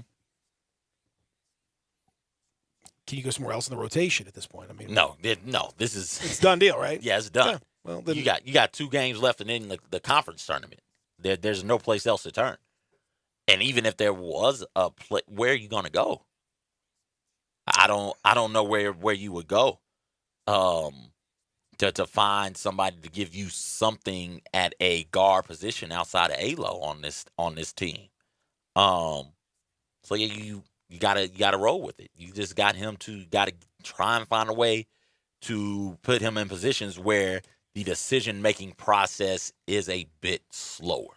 Like when he's got to make decisions immediately, that is he panics and he gets frazzled, and that's when we see the bad passes or him leave his feet to try and make a pass and nobody is open. So he ends up if he doesn't turn the ball over, he ends up taking a really bad contested shot at the rim, trying to find a way to pass the ball out. And I can't remember who it was. Really, it might have been Pritchard at Oregon. Real experienced guard, dribbles into the paint off the wing and just keep his dribble. Like, gets to the rim, sees that there's help, and just keeps his dribble and dribbles it back out to the top. Like something simple like that, I would think Alex would be able to do. But he gets to the rim. He's so excited to be at the rim. He's like, I'm at the rim. Something has got to happen. I've got to take a shot, or I've got to throw the ball to somebody so they can take a shot. And it ends up hurting. He doesn't have to. And Penny's got to find a way to get him to understand this late into the season. Like, hey, just because you get to the rim doesn't mean that a shot has to go up. Doesn't mean that you have to make a really difficult pass. Keep your dribble alive and pull it back out and then make the next pass. We can live with that. I mean, you've heard the phrase hustling backwards, right? Yes. That's what the Tigers are doing. It seems like on most of these possessions. You see a tremendous amount of work that is done. Mm-hmm. You see a tremendous amount of movement, of activity. Things are happening, but nothing actually goes on. I mean, it looks frenetic on offense. Like they're just, but like nothing. There's no. It's side to side. There's no north-south action. There's no impact stuff. It's just a lot of movement. And then there's just really. That's that activity achievement thing. Yeah. I mean, there's stuff is going on for sure, but like nothing is actually taking place. It's a concern. And then I mean, again, when you look at. I don't know what you do because your other point guard, your other ball handler, other than Boogie Ellis is supposed to be Damian Baugh. Mm-hmm. And, I mean, Baugh's turnover rate is worse than Lomax's. Yeah. Baugh's turning it over on 32% of his possessions this year. So we've talked about, That's 1 in 3. Yes, that is 1 in 3. That is atrocious. Mm-hmm. 1 in 3 possessions ends in a turnover. Mm-hmm. Think about what that does to you. Now with Lomax, it's 28.5% of his possessions end in a turnover. So you're talking 1 in almost 4. Mm-hmm. It's a little better, but that's not great. But think about that. That's your two guys. Yeah. Again, you can't. That's a fundamental problem that is unsolvable without a personnel change, which is something that they can't really do. Yeah. So, I mean, again, the other night, against Tulane, Ball plays 27 minutes, takes 1 shot, a 3, and misses it, and has 4 fouls and 3 turnovers in 27 minutes. What you can't. That is. What is that? 2 assists. What is that? What is that as a stat line? You 0 for 4 against SMU the night before. Just the 1 turnover, which is, okay. You can live with that. Yeah. But not great. 29 minutes, no points. No points in his last 56 minutes of play. Has gone since the Tulane game last year, December 30th, 2019, and scoring double digits in a game. In that time has had 6 games where he scored 0 points, including the last 2. And when you have somebody like that on the floor, what it allows the defense to do is just sink in a little bit more on Precious Achiuwa, on Lance Thomas, on Malcolm Dandridge, and it makes it all the more difficult for those guys to find room and space. That's some of the time. That's where that double is coming from on Precious. Mm-hmm. So Precious takes those 2 dribbles, and the double is coming from Damian Ball's man. And that's why you're able to do that. And that's why you see Precious with 4 or 5 turnovers in the game on Saturday. Because you can ignore Damian when he's out there on the court. He's not going to hurt you. Well, that makes it so much tougher. You're right, for everybody else that's out there. Because you really can't just ignore him. Mm-hmm. Quinones goes 0 for 5 in that game, 0 for 3 from 3. But I don't know that you can't ignore Quinones because he's able to. He's shooting the ball. But for Precious, man, I mean, you can quibble about the free throw shooting. That's a problem. I'd like to see that improve. 4 of 9 against Tulane, but otherwise, my goodness, 41 minutes, managed to stay on the floor. Only 1 foul, so that's huge, huge for him. 22 points, 22 rebounds, 8 offensive, 5 block shots. New career high. Yeah, to go along with 2 assists. And again, the Tigers only had 18 assists as a team, so 2 assists is pretty good. Wow, man is special, and he's a really, really good player. And I'm betting on him at the next level. I'm betting on him at the next level. He's his skill set, what he can do, his size, his athletic ability. He's very, very raw. Mm-hmm. But you can just see if you put some of this together, the ability to dribble a little bit better, the ability to shoot from the outside a bit better. He becomes a major problem in terms of how do you defend this dude, and his defensive ability is excellent. Yeah, defensive ability is what is going to keep him on rosters and get him playing time while he figures out the other end of the court. And that is very important because you're right, on the offensive side, he's so raw. You can see the potential there. He just has to have somebody put it all together for him and then to work on a couple of things and get better at those things on the offensive end of the court. But we saw him against Houston, saw it Saturday, seen it all season long, where this is a player who can legitimately guard 1 to 5. Because of his size, he is big enough, and his instincts at the rim to play a bigger player and be that shot contester at the rim. And then if you pull him out onto a wing or onto a guard, he is quick enough and long enough. He is quick enough to not get beat on a blow by, and long enough to contest on a step back. That is very huge. That is very important. And I think you said something like Pascal Siakam when thinking about him, when we talked about him earlier, not in the season, when we talked about him this summer. I can see his growth going something like that. Is going to take him 2-3 seasons to figure it out offensively. But, man, if he does, you're right. He has all the tools and all the skills you would want in somebody to play in today's NBA. Well, that's the thing right there. I don't know if he's going to be able to improve at the rate that Siakam improved, but Siakam coming into the league was very, very raw. Yeah. And, it's easy to say now because he's had 2 straight years of monumental growth. Look, I'm not saying he's going to be this version of Pascal Siakam, but some level, the thing that Siakam can do is a little bit everything. He's got 6'9", wingspan, similar.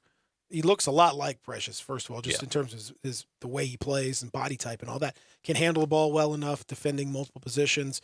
All those things that keep you on the court now as an NBA player.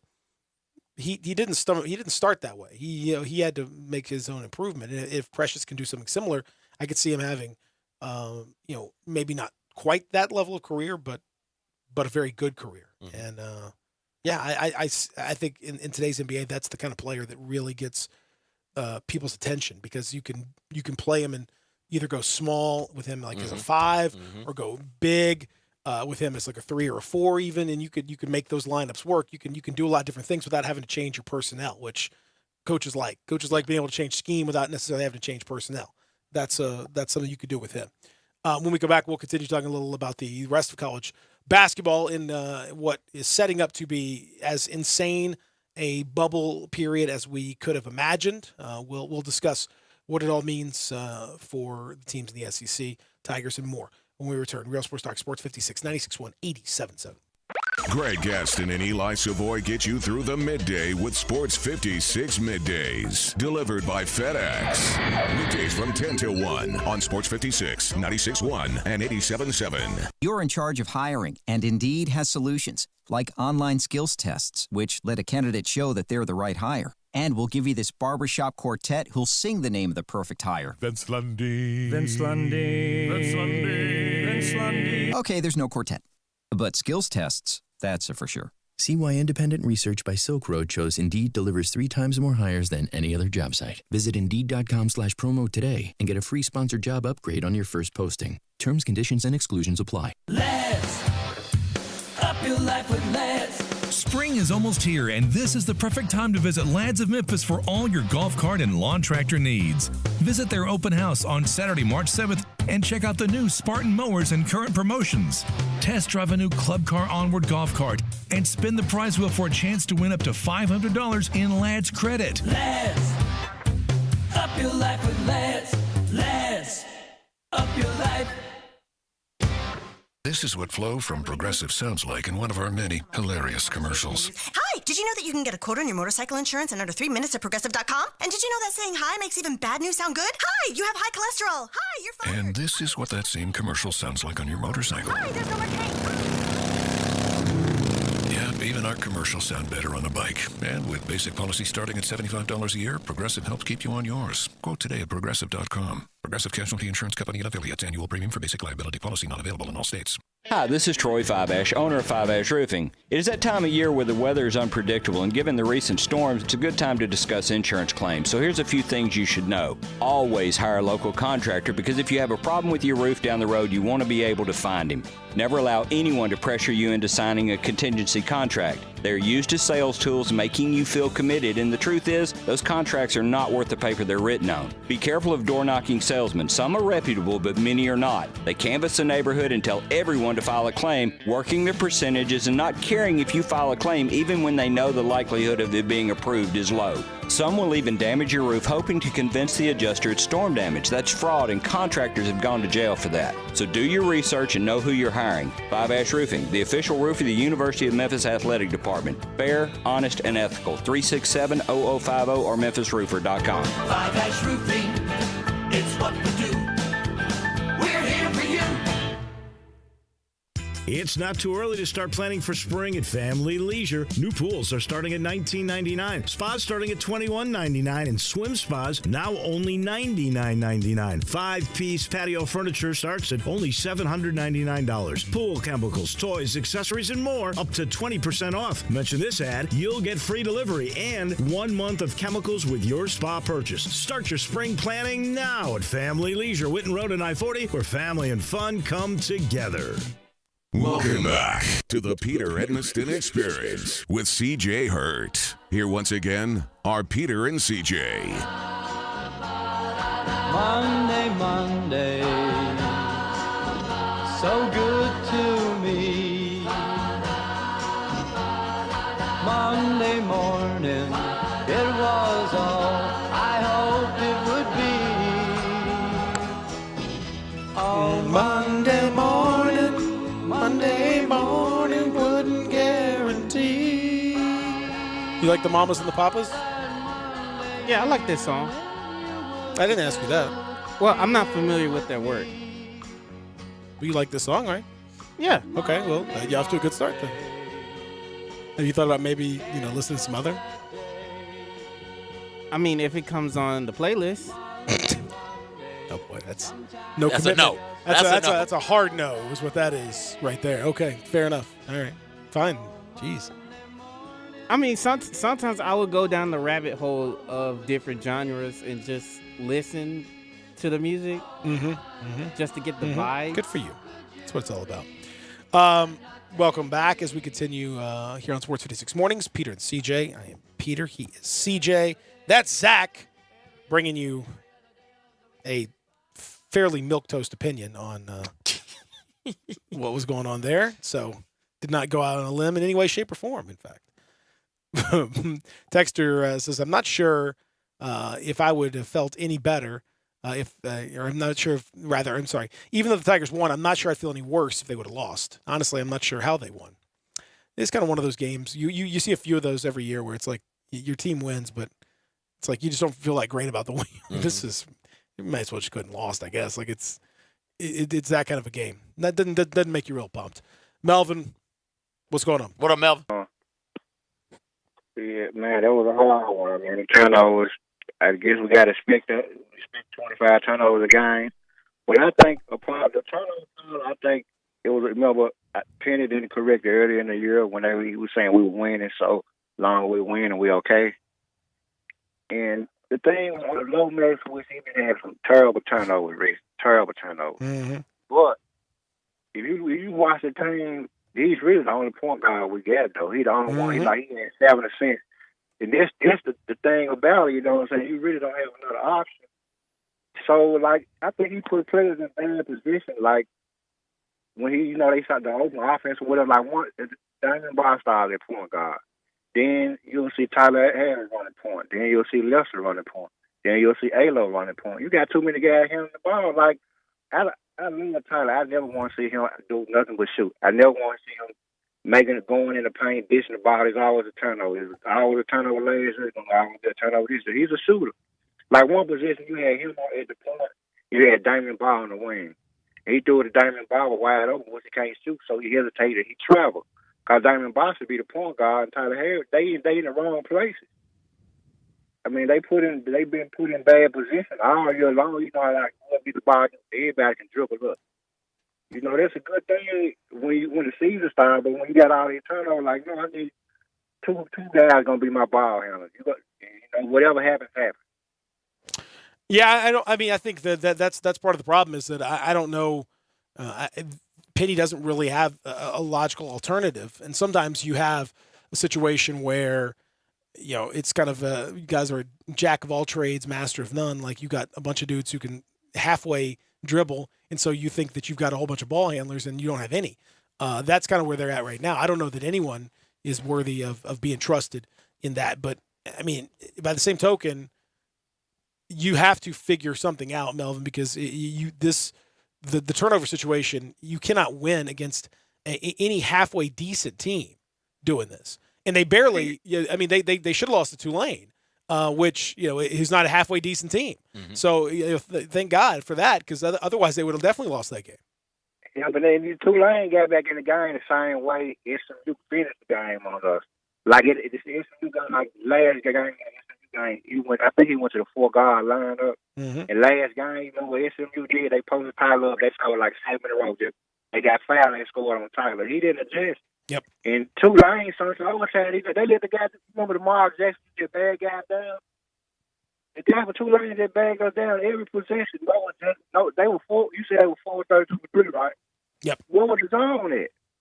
I mean, you just let one guy just beat us every time. Like the first time we played, they let the one guy. They pick and roll going on the pick. They hit threes, or, you know, we just find a weekend there. All right, Melvin, you're breaking up on us. We got to run. The Tigers are obviously very much on the outside looking in right now, but they're still technically part of the bubble. Clemson made a nice little play. Mm-hmm. The net ranking, not great, but winning against Florida State, that is great. Yeah. I think they got to be now kind of in the mix a little bit. Virginia as well, I think they made a strong push. Are they not in? They should be. Okay. But I think they were 9 seed. Okay. You know, but again, we'll see kind of where that does with their seeding. Maybe they end up as a 8 or 7, maybe a little higher. We'll see how it goes in the tournament. They're good to go. But it's more to them. It's more about seeding than anything else. Around the rest of the leagues, and I mean, you can kind of look around. What an amazing run for UCLA. Yes. Where did that come from? I don't know. I don't have an answer for you. I didn't know they were capable of doing that. Where they first in the Pac-12. 7 straight victories. Season sweep of Arizona. If they beat USC, they will clinch at least a share of the Pac-12 title, and their net is in the 70s. So, like, what do you do with that team? I don't know. How much do you value the regular season, man? Because that team, I think that team is in. The whole regular season is still, you don't know, but of the recent regular season is strong. Yeah, that team is in, and they're playing well right now. I think we can put UCLA into the tournament. I would have them into the tournament. How are you feeling about Arkansas? You gonna guarantee me Joe playing? Because if Joe playing, I kind of like Arkansas. I'm not talking about like them to get into the tournament and then be out in round. You like them, like Sweet 16 type run. That type of player gets hot. We've seen that type of player carry teams through March Madness. Like, I like them like that type of life. Well, I mean, Joe's back. He had 26. So, I mean, I can't get because we saw him play down in Oxford. I can't get that game out of my mind. How it is, okay, Isaiah Joe, let's see what he's got. And just kind of ho-hum for a long time. Looked up, was like, oh, wait, when did he get 18 points? It's just so effortless. And I think he ended that game with 30, 32 points. Like big buckets. They needed buckets, and he went out there and got them. I really like his game, like what he is. Would love to see Isaiah Joe play for the Tigers. That'd be interesting. Group, they could use him desperately. Very much so. Desperately. Yeah. He's the exact type of guy that they need for sure. Between him, who he had 26 points, they lost to Georgia, Mason Jones. between Isaiah Joe Mason-Jones and Desi Sills. Those three guys combined for 73 of the 89 points for Arkansas. It's a three-man group. That's it. Everyone else, thanks for showing up. Hey, as long as you got three, like you can do some things in college basketball with three studs. A nice game for Anthony Edwards, too. 26.7 rebounds, on 8 of 14 shooting. It was a nice night. Hell, didn't Illinois win a championship with Darren Williams and two other guys? Not a championship, but they won Did they win a title? Yeah, that team won a title. They won a title? I think that Illinois team won a title with Darren Williams. And it was just three guards. Darren Williams and two more dudes. They're good. Whose names escape me right now. When we come back, hour number 3, we'll answer that question. We'll get back into the NBA last night, where the Grizzlies stand after a up and down weekend, but a lot more up, I think, as the weekend came to an end. We'll continue. Hour number 3 on the way in the Family Leisure Studios, Real Sports Talk Sports 56, 96.1, 87.7.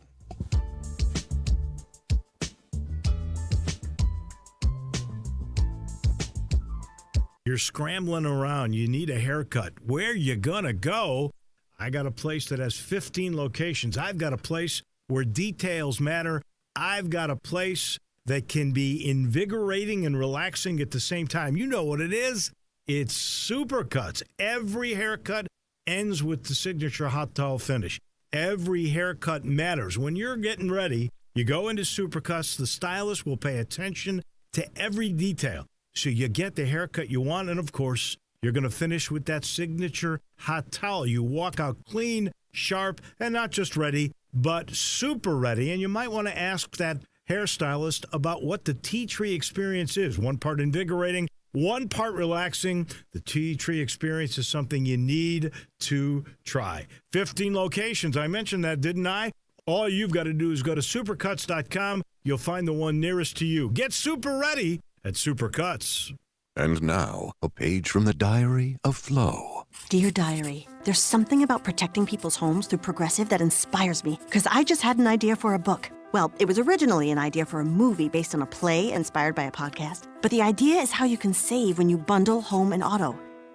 Might not be the best idea for a book. Save an average of 17% on car insurance when you bundle home and auto through Progressive. Maybe a radio commercial? Guess we'll never know. Progressive Casualty Insurance Company and affiliates. Discounts not available in all states or situations. Did you know nearly 40% of men under 40 and over 75% of men over the age of 40 experience sexual performance concerns? At the Memphis Men's Clinic, their experienced physician performs a comprehensive evaluation that determines which specific issues may interfere with your sexual performance. These issues can vary and range from anxiety to medical issues, low testosterone, or erectile dysfunction. The Memphis Men's Clinic has evaluated hundreds of men of all ages over the years and reestablished a normal sexual life. The Memphis Men's Clinic will work aggressively to resolve issues and allow you to restore your sexual health and overall well-being. That's the Memphis way. If you're 20 years old or 90 years old, come and get cared for the Memphis way. Treatment that's based on your specific needs after a professional clinical evaluation by their experienced board-certified physician. Call the Memphis Men's Clinic today at 901-443-0475 or visit memphismensclinic.com. Bartlett Small Engine has been serving quality power equipment since 1970. They have a full line of power equipment, parts, and services for most makes and models. Bartlett Small Engines has the best brands in the power tool industry: Honda mowers, trimmers, and generators, Steel blowers, trimmers, and chainsaws, Echo trimmers, blowers, and chainsaws, plus quality products from Red Mat and Shindawa.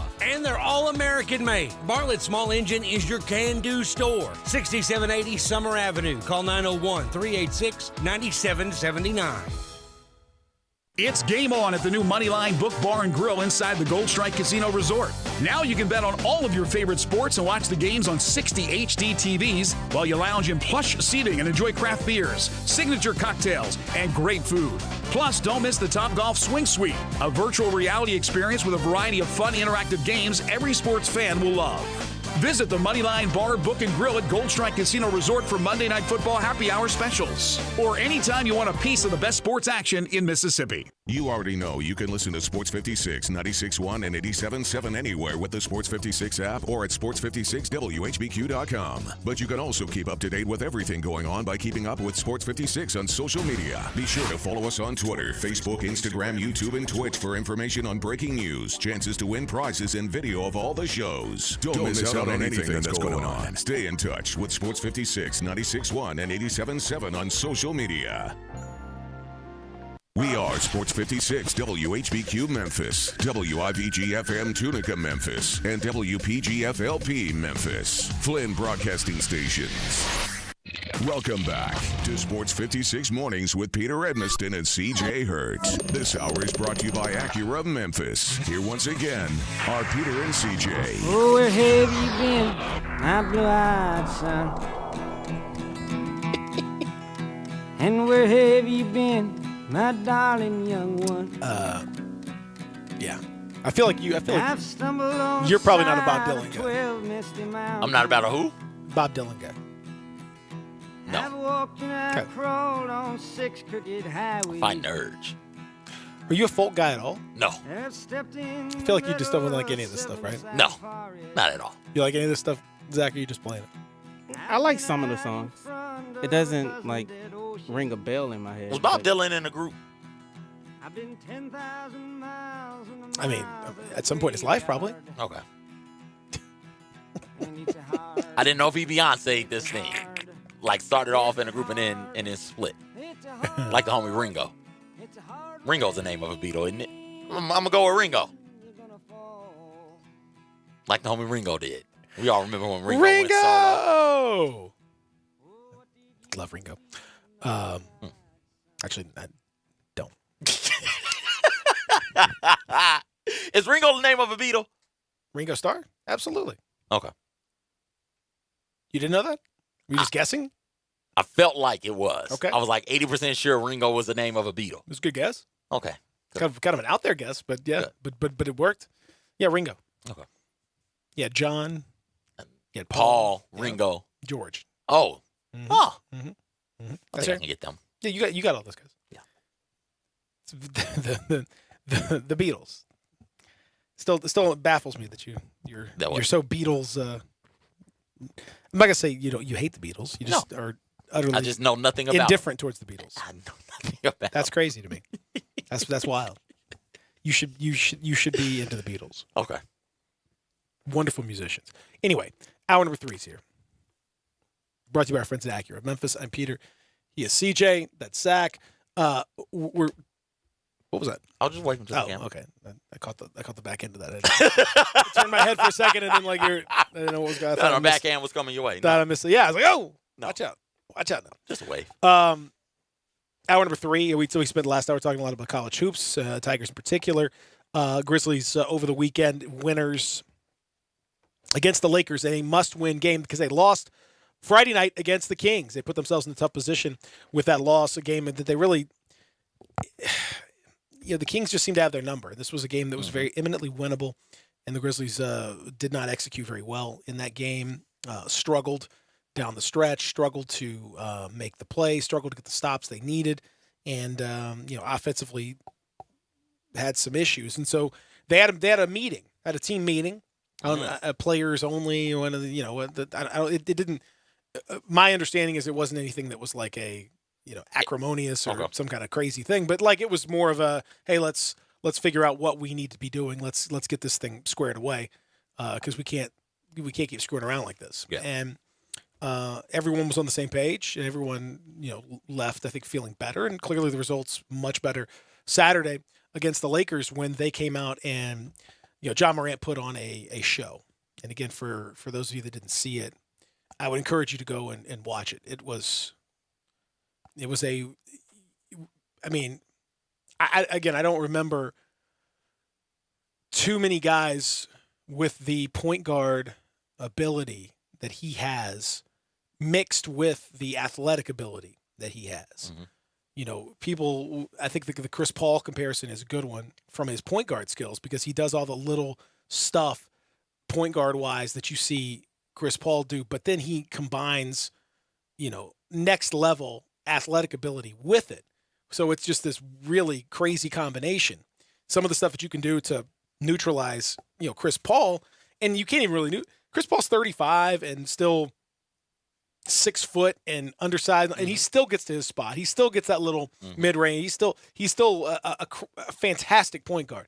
So that really bodes well for Ja Morant as he ages. As long as he can keep that craftiness up, even when he starts to lose the athleticism, way down the line, he still will have plenty of opportunity to do his thing. But I don't know, man, from a rookie, 20 years old, to do the stuff that he did.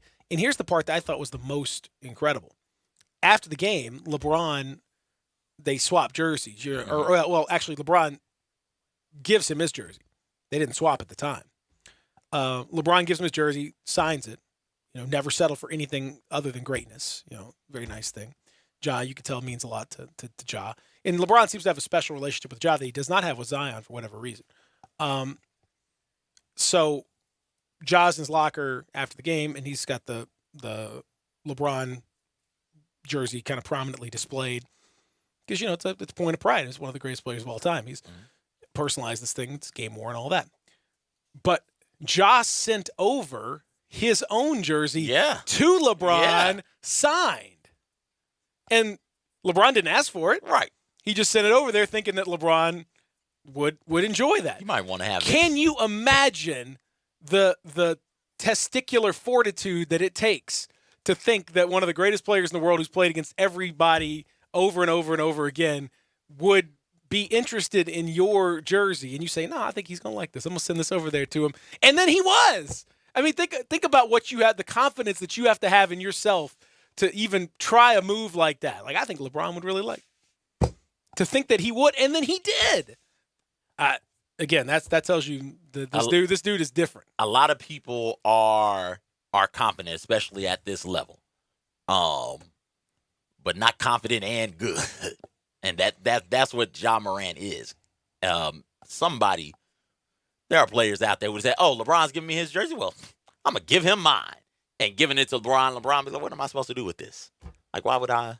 Not no disrespect, but why would I want this? I'm trying to inspire you, youngster. You can't inspire me. I'm LeBron James. I'm one of the greats. Yeah, what you is can't that inspire signature? me. You can't get me excited. Are you crazy? What's that inscription? But it is. keep dreaming, big. Keep dreaming, big dog. You'll make it someday. Like, what do you like? Keep trying. Keep your head in the cloud. Like what? Like, what is Ja Morant inspiring message to LeBron? You got a bright future. Got a bright future. I like the way I like your game. LeBron is legit excited about it, though. Yeah. Like, legit. That was cool. I was not expecting that. Yeah. That's cool. I like this. Like that.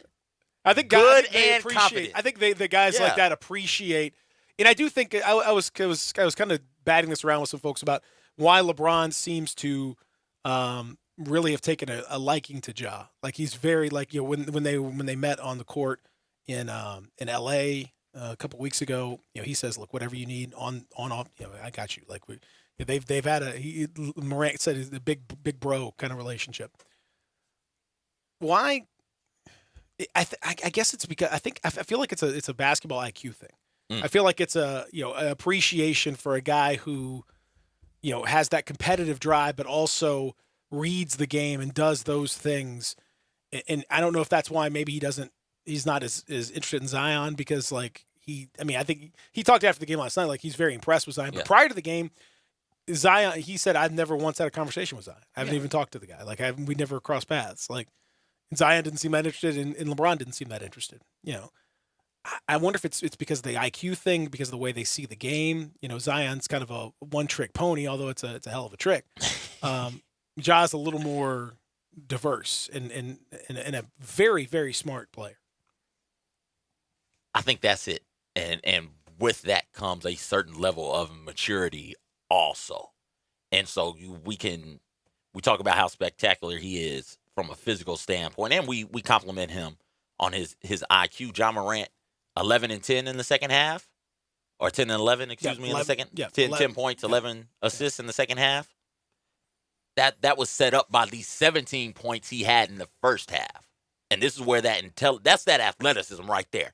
That 17 points was, sure, there was some IQ involved, but that was a lot of athleticism and willing the ball into the rim. That's that part of it. And then in the second half, to see and adjust, we talked about it in the first hour, to see and adjust to what the Lakers were doing from a defensive standpoint and to become more of a facilitator. There are dudes in the NBA who go for 17 and a half and like, oh, I'm hot.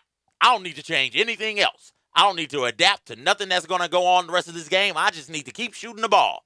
And Ja Morant didn't do that. Ja said, okay, I'm going to take what the defense is giving me.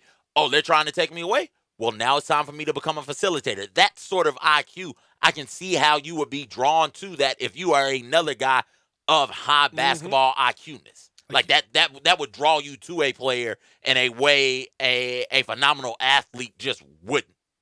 Yeah, I think that's because I've kind of tried to figure out like why that would be. It's not like they, grew up together in the same. They're not from the same part of the country. They're not, it's nothing like that. It's just I do think there's a like recognizing like okay, I think this kid has got some next level stuff. And again, they've just posted. So if you want to check out The Athletic, my piece, it's a detailed film breakdown of Ja Morant's, particularly his second half and what he did to set things up. And if you watch this is probably the most detailed breakdown that I've ever done as far as that goes. Like there's tons of clips, like 16, 17 clips, I think. But because each one, there's a little change you can watch as Ja, he's really one guy bending the whole defense. Like, and then there are great players around the league who do things like this, but I don't know that we've seen it around here as much. Like one guy capable of this kind of thing. Like you watch the Lakers initially going under on those screens, and then Ja hits a couple threes and he's taken a few more. And so now they sort of begrudgingly say, all right, well, I guess you got to respect this now. So let's get out there and let's start going over.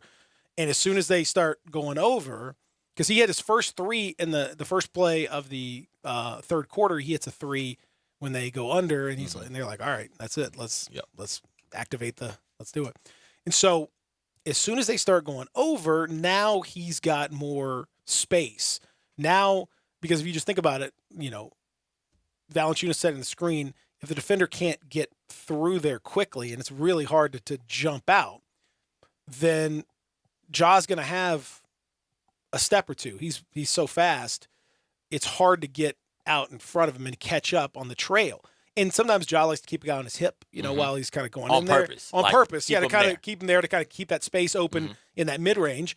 And you saw him kind of drift over and get his mid-range. And then when he got the mid-range, well, then that pulled, in this case, JaVale McGee out a little further. Once he pulled him further, then he picks it around JaVale McGee and hits Valanciunas. JaVale was not happy about that. Well, he did it twice on him. And then they switched the personnel and brought in Anthony Davis as the center defender as opposed to JaVale McGee to try to get a little more IQ, kind of make that decision a little bit better. Didn't really work because, again, same kind of scheme goes out there. And they moved, instead of Avery Bradley, they tried a bigger defender. They tried Alex Caruso, who's 6'5", then they end up going with Rondo, whose arms are 9 feet long. Yeah. Watch him keep doing that. Then they said, well, that's not going to work because Ja kept picking them apart. Okay, well, now we're going to blitz. Now we're going to send, an extra guy. Now we're just going to try to get the ball out of his hands. But they were ready for it, because then that's when Kyle Anderson slides in and you just get the ball and Kyle Anderson to the short roll.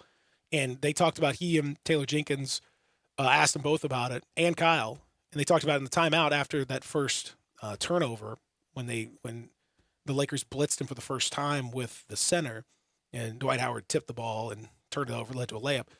They eventually called a timeout, and Ja and Taylor basically kind of dialogued and figured it out on their own. And it was something that Kyle Anderson had been working on anyway with David McClure, one of the assistant coaches, on the best way to use that little short roll to put him in the middle of the action so he could either shoot or pass. So that's what they did. And as soon as they snapped their fingers and said, all right, this is what we're going to do, they scored again, and put the game away. I mean, if you watch that evolution of how they changed their defense up based on just one guy, and no knock, Valanciunas had a big game, and Dylan Brooks had a big game, and no knock on any of these guys, but this is why Ja is special, because there's nobody else that the Grizzlies have had who is able to manipulate the defense like that. And that's fun, to be able to say, oh, this is how they're going to guard us. Well, we've got somebody for that, and it's all predicated around what Ja Morant is, and that what he is a very high IQ basketball player. You can make the adjustments all you want to as a coaching staff, but if you don't have players out there who fully grasp the concept of what you're trying to do, or you don't have players who are capable of going out there and making the right basketball play, it's going to all be for naught. But Ja Morant is capable of handling in the span of 3.5 quarters, 3 or 4 different defensive looks from one of the best defensive teams in the NBA this year. A team that has stars, Hall of Famers in LeBron James and Anthony Davis. Like you've got a rookie who is able to read and not just react, but read and punish. Mm-hmm. Like force you out of things because he's just that good and leave you scratching your head on that side of the court. And it makes everybody else more confident. It makes everybody else better as well. Because now if you're Kyle Anderson, give him full credit for maximizing his ability, his talent, and having the foresight to say, hey, you know what? I might get involved in some of these pick and rolls here. Let's see where I need to go to best use myself and use what I can do. Like, you allow players to think that way when you have a Ja Morant out there saying, hey, I need to find a way to get the ball and get the ball in the spot where Ja Morant can see me. Because he is definitely going to see me. I'm definitely going to get the ball. I need to make sure I'm in the right spot to use all of my talents and my abilities. And Ja Morant sets that up. I mean, it just makes it so it makes it a lot of fun, as you say, to play with. And then the adjustments that you can make to watch the little things that they do, like for, when they decide based on Jonas Valanciunas, they say, look, Jonas, Ja's taking full advantage of, this mid-range stuff. Why don't you, instead of, staying and setting that pick hard, why don't you set it and then just dive right to the basket and get a huge head of steam and see what that does for everything. And what it does is, well, all of a sudden now, that pulls his guy out of the action. It opens up. There's all these little tweaks that you can pull over the course of doing this stuff. If it's working, if you're in a rhythm like you were Saturday night, again with a rookie, as even one as talented as Ja, it doesn't always work this way. Sometimes you're not making the shots. Sometimes you're just a little bit off. But he's had nights like this now on more than one occasion where it's pretty crazy to watch. It's pretty crazy to see what he's capable of. And if this stuff happens on a more than regular basis, then that's when you start talking all NBA, all-star, like the highest of high levels. And that's why in going back and watching it and watching how the game unfolded, to me, it's, with respect to Zion, who's, an unbelievable talent, like he's not doing this stuff. Not yet. Maybe he will. Maybe teams will, but he can't have this level of impact, especially when you look at who they're missing. I mean, they're missing two key guys, both power forwards, starting and backup, and, Justice Winslow, who is, not ever been on the team yet, but is still would be penciled in based on that trade as starting small forward. You're missing 3 of your top 6 guys. That's a high level of challenge, man. Yeah, and he faced it and handled it real well. And imagine not just because we rightfully so, we talk about Ja a lot because we certainly hadn't seen him around here, and I don't think we make him like Ja. We don't make a whole lot of Ja Morants run around this athletic with this type of IQ.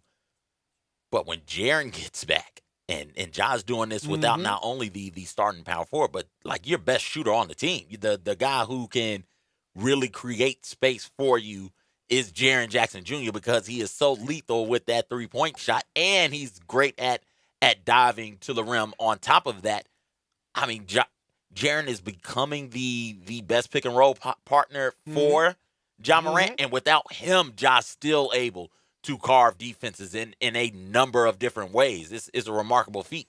Oh, there's no question about it. It's a remarkable feat.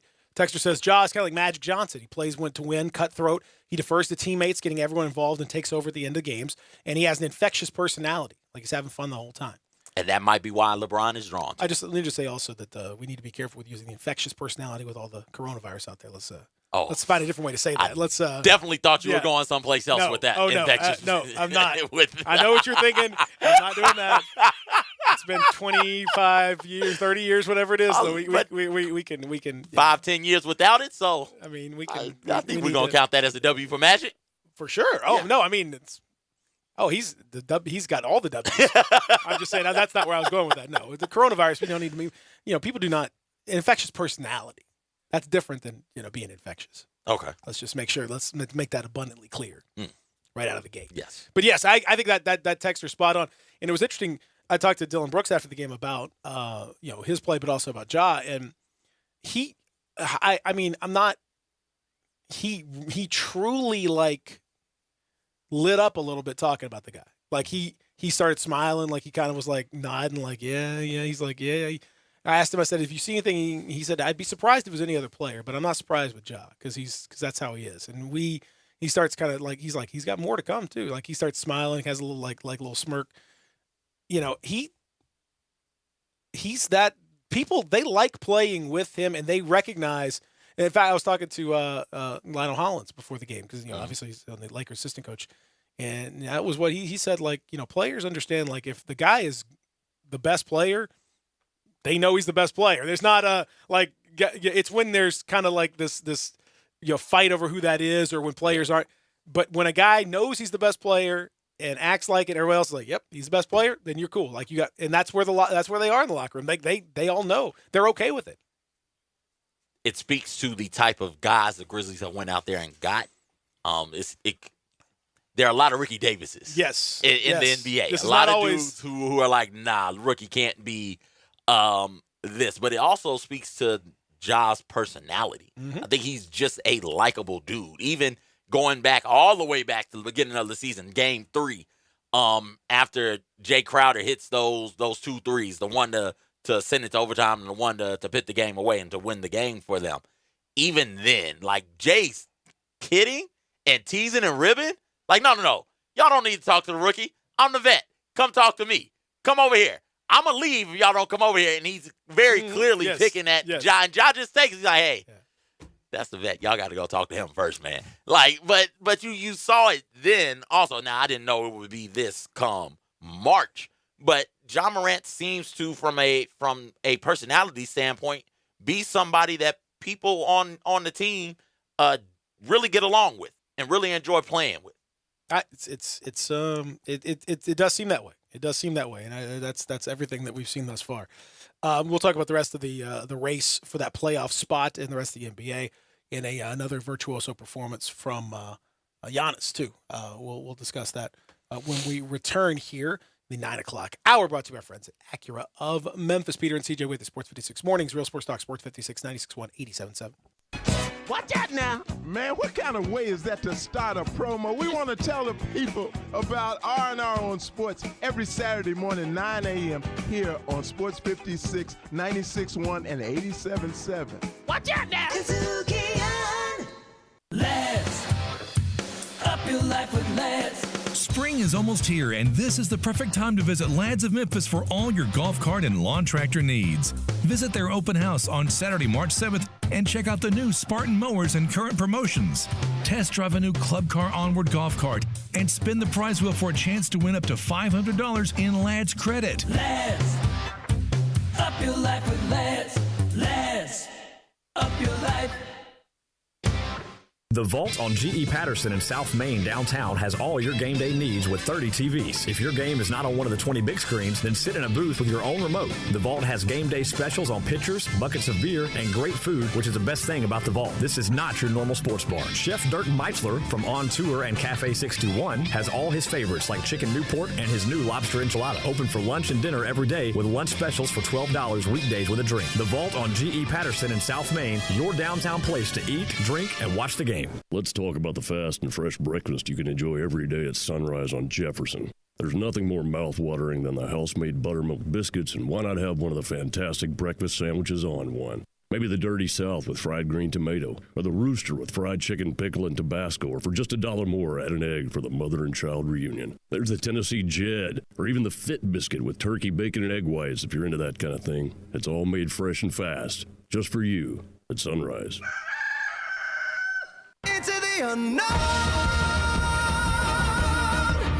Are you headed into the unknown with the digital marketing for your business? Maybe you could create the best digital content for your ad campaigns, but it's unknown whether you will find the time. Or maybe measuring the results and analytics is unknown for you. Digital Mid-South can help you with the unknowns of digital marketing, website development, graphic design, social media marketing, search engine optimization, online video marketing, e-commerce, and more. Check out digitalmidsouth.com to learn how you can help with your online digital advertising campaigns, or call Brian White at 901-375-9324. That's Brian White, 901-375-9324. digitalmidsouth.com. Digital content creation, delivery, and management. Hi, it's me, your nose. I'm so congested.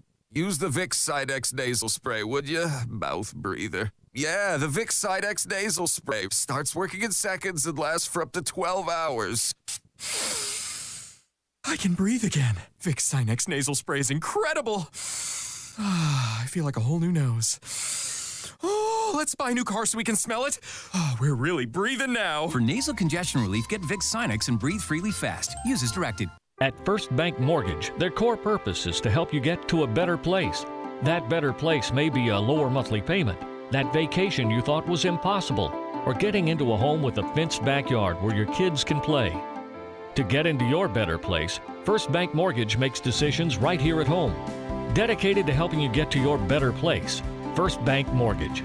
Call Daniel Mooney at 901-462-0145 today. NMLS 741022. Equal housing lender. Got something you want to get off your chest? You better have a backup plan. Want to join the conversation? Someone needs to tell him he has to grow up. Join us on the First Bank phone lines at 360-8255 or the First Bank text line at 67129. Welcome back to Sports 56 Mornings with Peter Edmiston and CJ Hurt. This hour is brought to you by Acura of Memphis. Here once again are Peter and CJ.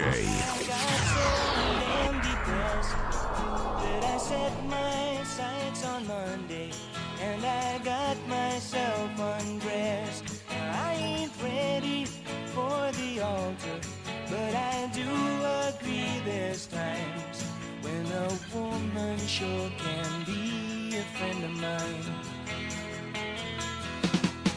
But I keep on thinking about you, sister golden hair surprise. I'm kind of feeling this. Who is this? This is America, baby. Oh, I know where we're at, but who is this? America. You got it? That's who it is. Oh, that's the name of the group? The group is called America. Okay. Because they represent each and every one of us. Oh, do they? No.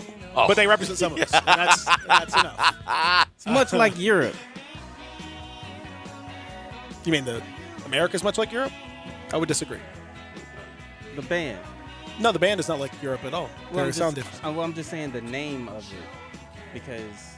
What, they both have names? I agree. Of the continent? Yeah, they both have names that begin and end Is with there the an same Australia? vowel. Sure. That could be.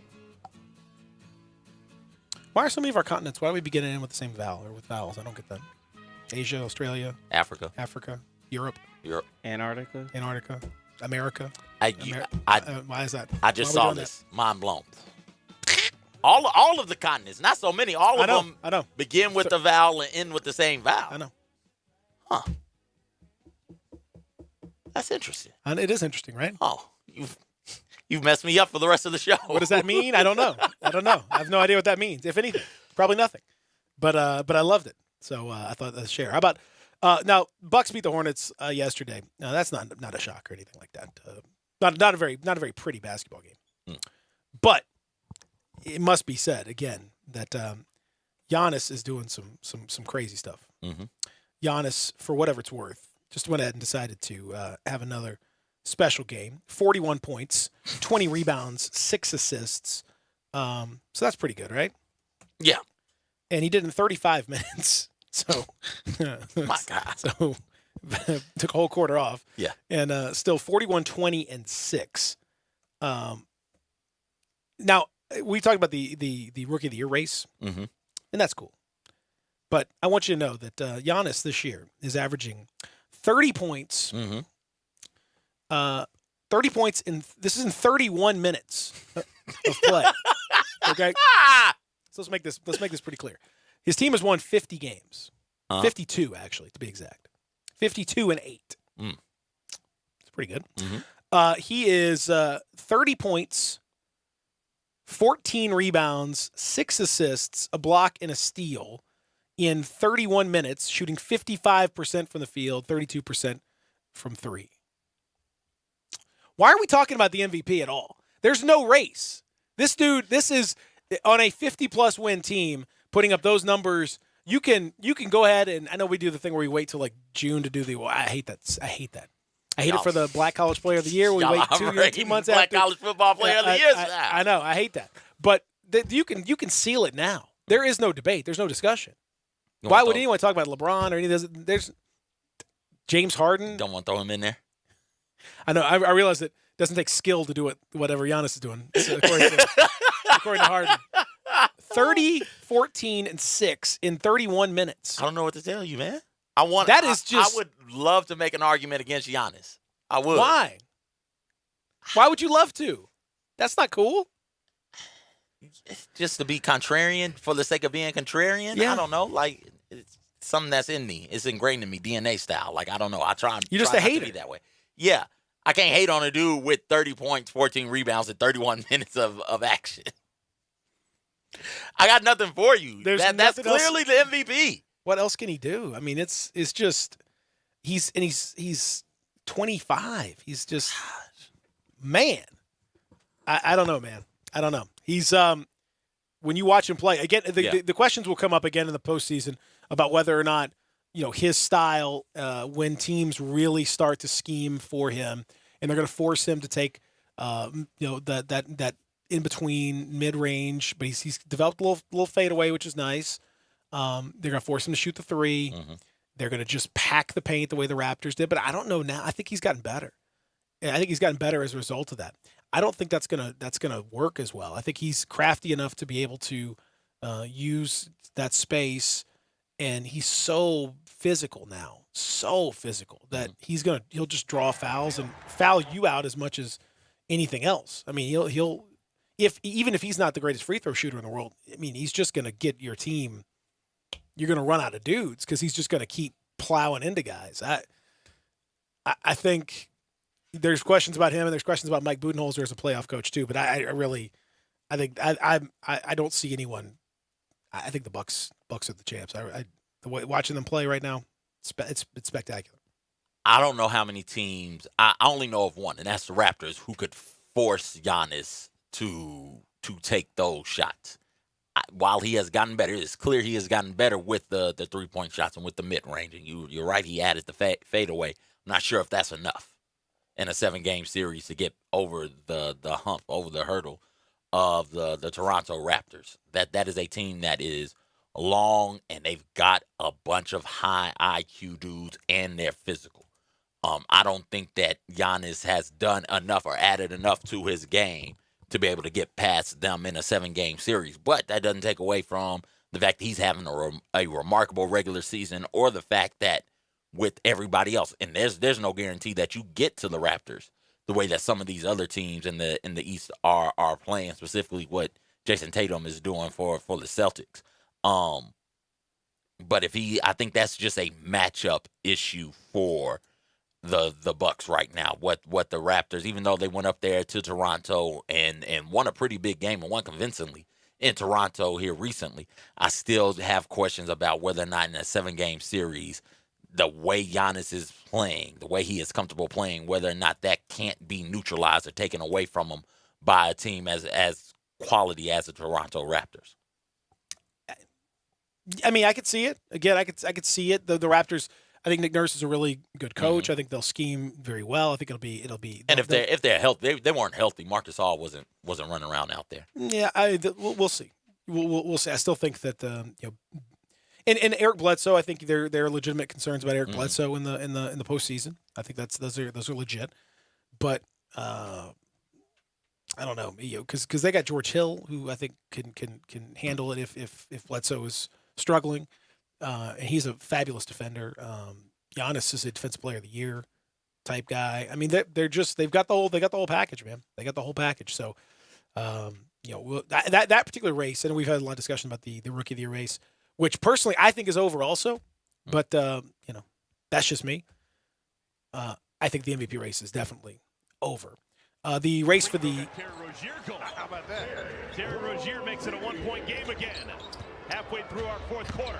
And Antetokounmpo. Oh, my goodness. Lord. Listen, Good Lord. That's the sound of the ball going through the rim. That sound is just, my God. It's like a shotgun going off. Damn. Fourth quarter. And Antetokounmpo. Oh, my goodness. Ooh. Ah. He's inhuman. Ah. Just. Ow. Oh. Good Lord. Did you see the charge that Kuzma took last night against Zion? Zion just blasted him into like orbit, knocked him into like I think like a JaVale McGee was like standing there, like he's like boom, knocks him like in. Kuzma looks like he just got shot out of a cannon. I mean, I gotta find that. Oh my, yeah, it was one of the most painful looking charges I've seen. It was a unique one. The Pelicans did lose to the Lakers. The Lakers did the Grizzlies a favor, and you've got these teams that are out there, and the Grizzlies have not played well of late. 5-game losing streak, 4-6 their last 10. He got to be tossed for that. I mean, his whole head snapped back. Yeah, it was. It looked like a. It was like a crash test dummy, man. Yeah. Good Lord. Yeah, that's one of the most painful looking charges I've seen. Just God. Wow. I just. Damn. Oh, I know. No. I'm not getting away with that. No. If he gets hit it, 2 dribbles from the 3-point line. Not even from he's a step inside the 3-point line, and off 2 dribbles, he gets that type of moment. Good Lord. He's just. Yeah, Kuzma's not expecting that at all. Not expecting that at all. So the Pelicans are 6-4 in their last 10. Kings 7-3 in their last 10. They've made some ground up, but the Blazers and the Spurs are both 3-7 in their last 10, which means even though the Grizzlies have struggled of late, they've actually lost ground on the Grizzlies. No one is really just like running away with this thing. The Kings are probably the closest thing to it. They won yesterday against Detroit. That puts them in the mix now. They are tied. All three, the Pelicans, Kings, and Spurs, are all 3 games back of the Grizzlies right now for that 8th spot. The Blazers are 3.5 back, and the Suns, who for a moment looked like they were gonna maybe sneak up in there and make a push, they've lost 3 straight now and lost Kelly Oubre for probably the season. So I think you can just about go ahead and count them out of it. Has anything changed in your thought about that 8th spot based on what we've seen now from the Grizzlies with a win? After losing 5 straight, what a win over the Lakers. Really, really desperately needed it. Play the Hawks tonight, another game that, considering the opponent and the fact the Hawks are a 19-win team, you need to. Winning on the road is a little bit tricky, particularly with a young team, but you could use this one. Yeah, Trailblazers, man. That was a team I thought was the legit threat based off nothing but the strength of the 2 guards, Damian Lillard and CJ McCollum, and they have taken a big time slide, big time step back in the chase. They're still there. And I think I had it when you asked me Grizzlies, then Trailblazers, then Kings, then then the Pelicans. And so let's go ahead and get rid of Portland right now. Like that is what's changed for me, moving Portland all the way out. And I know that the Grizzlies have a really tough schedule here down the stretch, and the schedule has picked up, and they just snapped a pretty long, pretty substantial losing streak. But like it's still right there for them, and nobody, like you said, is like really threatening right now to overtake them. The Spurs are not very good, 3-7 in their last 10. Like you said, the Kings and the Pelicans, I think, are the legit threats based off the strength that those are two teams that give the Grizzlies issues for whatever reason. I'm still trying to figure out. I'm not really sure. It's a different reason for each one. I think that same reason. Take that back. The playing small has, without Jaren Jackson Jr., and hell, even with Jaren Jackson Jr. for some of these games, has really caused the Grizzlies some issues that gotten them out of the flow of their offense. And has taken Jonas, who's had a really good season, taking him out of games. So I think that is the reason, and both of those teams have dynamic guards who are capable of keeping the pressure on you on the defensive end of the court. But if I were to organize it right now, I'd still go Grizzlies as the 8, with everybody moves up 1. So Kings go 9 and Pelicans move to 10 for me. Kings coming up with a bullet. Yeah. I still like the Pelicans. They're the ones. I mean, again, that if you look at the last part of that schedule, it's so cake. Yeah. That the Grizzlies really need to have probably 3-4 game lead going into that last stretch to be able to hang in there. That's why this next little group of games is vital. You know, when you've got the Hawks twice, when you've got the Magic, when you got the Nets, when you got these are games you cannot mess around with. The Kings game, that's why those Kings games are so just super important. And like, man, it just guts you to have lost those games the way that you lost them, because you put those in the bag, you hang those in your back pocket, and you're 2 further games up on the Kings at least, and brutal. The home and home is going to be big when it's the Pelicans. Yeah. Is that later this month? Yeah, it's March 21st and 24th. Yeah, that's big. Yeah, huge. No, there's no doubt about that. We'll talk more about that. Get your text as well on the other side here as we continue with Sports 56 Mornings. Peter and CJ with you on a Monday, talking a lot of hoops here. Real Sports Talk, Sports 56 96.1 87.7. Want to get your voice heard? Hit us up on the First Bank phone line or First Bank text line.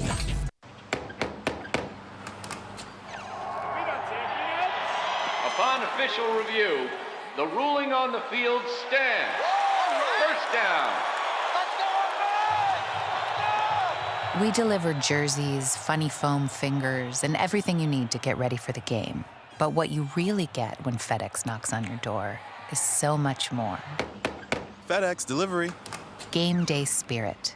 What we deliver by delivering. There's a new commissary in town.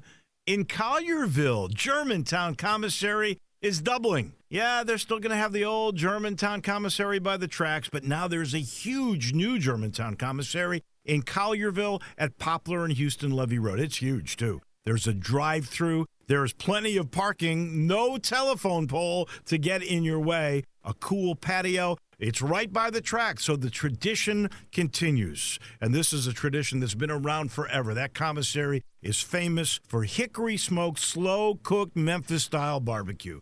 They've got a private party room at the new one in Collierville. Self-catering still continues. Party packs for $5.95. Basically, the great ribs, the great pulled shoulder, the great deviled eggs. Everything is there in Collierville and Germantown now. So there is now a Germantown and Collierville style of barbecue. It's called Germantown Commissary.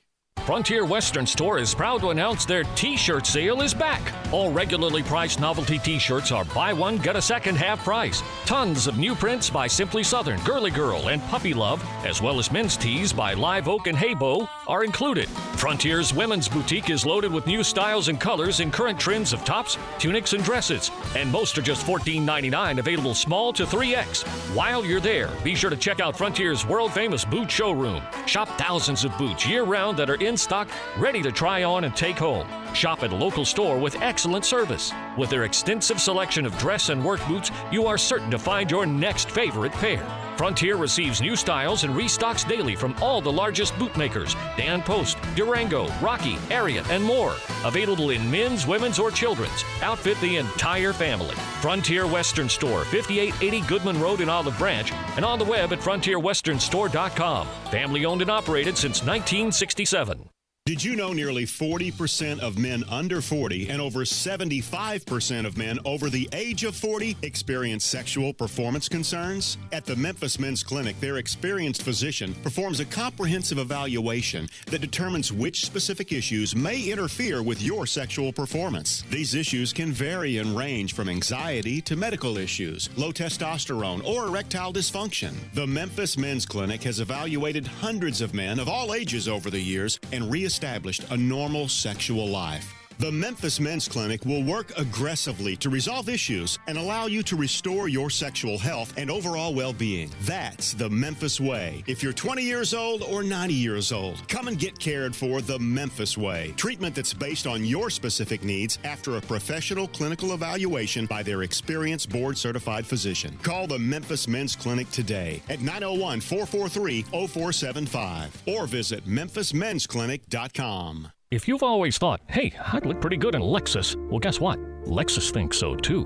Lexus is offering you the Golden Opportunity Sales Event. Great offers on all 2020 models and special lease options. Drive in luxury and confidence, knowing that every new Lexus comes with complimentary first and second maintenance services. Stop by Lexus of Memphis, 2600 Ridgeway, and put yourself in the driver's seat of an all-new 2020 flagship LS500. Hey, you look pretty good there. Lexus Golden Opportunity Sales Event at Lexus of Memphis. Experience amazing.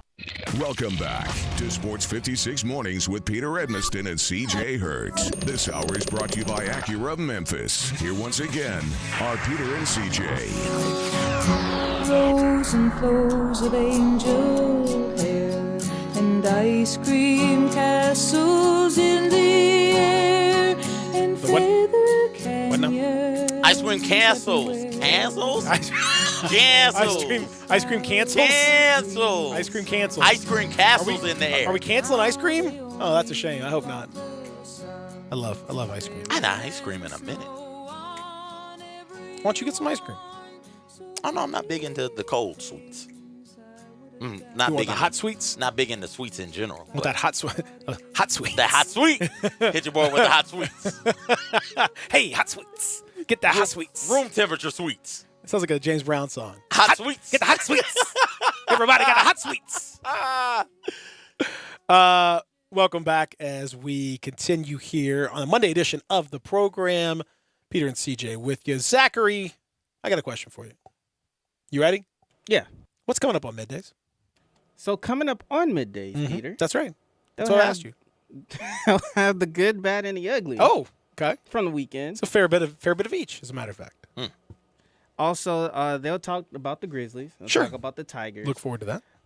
But one story that's actually being unnoticed here in the city is that University of Memphis Tiger baseball player, catcher Hunter Goodman, All-American kid. He had 3 Grand Slams over the weekend. That's a lot of Grand Slams for a one weekend. How much sausage is that he had to eat? No. Not the Denny's Grand Slam. Oh. Jeez, you Baseball Grand Slam. old rascal. Clear the bases, basically. Cleared the old bases. They were full of players, and he cleared them with one shot. He hit the old cowhide out of the old park 3 times. That's pretty good. It's impressive. That's impressive. There's no question about that. I wish I could have hit a home run, but I didn't have the power. You didn't have the power to hit a home run? No, I was more of a speed guy. I don't see you as a speed guy. I'll be honest with you. Nor do I see you as a power guy. I see you more as a locker room presence, like a I feel just calm everybody down. Yeah, I think you're more everybody of a, together. Yeah, that's right. Just a good locker room. Just a good guy. Just a good fit in the locker room. It helps that I was a team captain my senior year, but yeah, no, I was a speed guy. Like I was steal bases. Which team? Which high school you play for? Southwind. Okay. Lead the league in steals. No, there was probably somebody much faster than I was, but I wasn't too far behind. Well, that's probably. But I was a good batting average guy. Oh. I get on base. Okay. Like Ichiro. Oh, okay. Oh, yeah. I can see him being Ichiro. Yeah. I was like, what was it, .437. Wow. You remember your batting average? Wow. Oh yeah, I still got it. I remember my 3-point percentage. Zero. I was like, yeah. I Zero. remember your 3-point percentage also. This guy did not take threes. I'm gonna call you Zichiro now. All right. Hey, I don't mind it. Like Ichiro gets on base, man. Well, he's one of the greatest players ever, so I wouldn't mind it either. Seems like that seems about right. I wouldn't mind. I don't mind if you call me like Mike Trout. I mean, that's fine. Like, I don't why mind not? if you guys. That's okay, I guess. I mean, we're about the same. I mean, I'm a little better. very, very similar. Right. IQ off the charts. Your baseball IQ? Do people talk about having good baseball IQ? I'm sure that they do when it comes to certain types of players, but I'm catchers. Yeah, because catchers have high basketball, baseball IQ. But do they use that term? I don't ever. I mean, I hear basketball IQ all the time. Do baseball people use the term baseball IQ? Yeah, like you gotta understand like the situation. I know what it. You gotta understand. I understand. Break it down what for it him, is. Zichiro. Break it down for your boy. Got one of the all-time greats over here.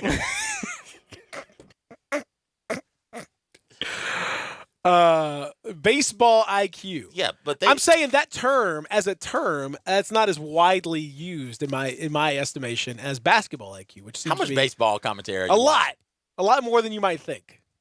Baseball? Yeah. Okay. Yeah. All right. Yeah. How much do you think? None. A lot more. Okay, maybe not a lot more, but okay, maybe not. Okay. All right. Fair enough. Okay. Yeah, when we talk about a lot of these coaches that end up former players, that the baseball IQ thing comes up, and again, catchers, that's all I hear when somebody talks about a catcher is the baseball IQ. That's good, I think, right? Sure. That's what you want. Sure. Yeah. Okay. Fair enough. All right. Zach's looking at me very strangely. Okay, so speaking of baseball IQ, one of the highest baseball IQ guys out there, Mike Trout. Did you see the video? There's a video going around of him at Topgolf hitting the ball really far. And I can't figure out why we're shocked at this. Everyone is losing their mind. I don't know if you watch the video. He hits the ball playing Topgolf. He hits it like through it's like over the. I mean, he's hitting very far. I mean, he definitely has. But he's a baseball player. He's very good at baseball. He swings the baseball bat well. Baseball players tend to be pretty decent golfers because the swing situation. It's a little different plane, but they understand the concept of swinging. Same thing with hockey players. I feel like our viral videos we're running low. We gotta work on that. Let's get after it a little bit. I think it's a plot by the MLB. Okay. I'm gonna open this up. Tell me a little more. They want us to talk about anything but the Astros. So they're like, hey, Mike, go hit a couple golf balls and take video of it. And no matter what he does, you're going to put that up there. Even if he doesn't hit it very far, even if you get a blooper, you're going to put that up there just to get people talking about something other than the scandal that's going on in the MLB right now. Okay. Open your third eye. One of the other if you're looking for something a little bit better that I would encourage you to check out is watch the video that's going around of Henry Ruggs, the speedster wide receiver out of Alabama, playing basketball. His basketball highlight reel is unbelievable. It looks, I mean, I don't know how many stars this dude had, but he's doing like the elbow dunk. Like he's Vince Carter in his hops. Insane. He's got like Ja Morant kind of athletic. Like it's scary. I'm like, how is this dude 4.27 and can do this? When are these highlights from? These highlights from high school? Yeah, high school. So we've had 4 years of this dude and never known about these highlights? Yeah. Major League Baseball again. I'm just saying. Why are we waiting 4 years to see these highlights? We've known about Ruggs for a while. That's a great point. I'm just saying. Stay woke. Okay. All right. On that note, we got to get out of here because I got to cleanse myself a little bit from all of that. Coming up next, of course it is, the Middays program here on this Monday. Everybody, have yourself a great day.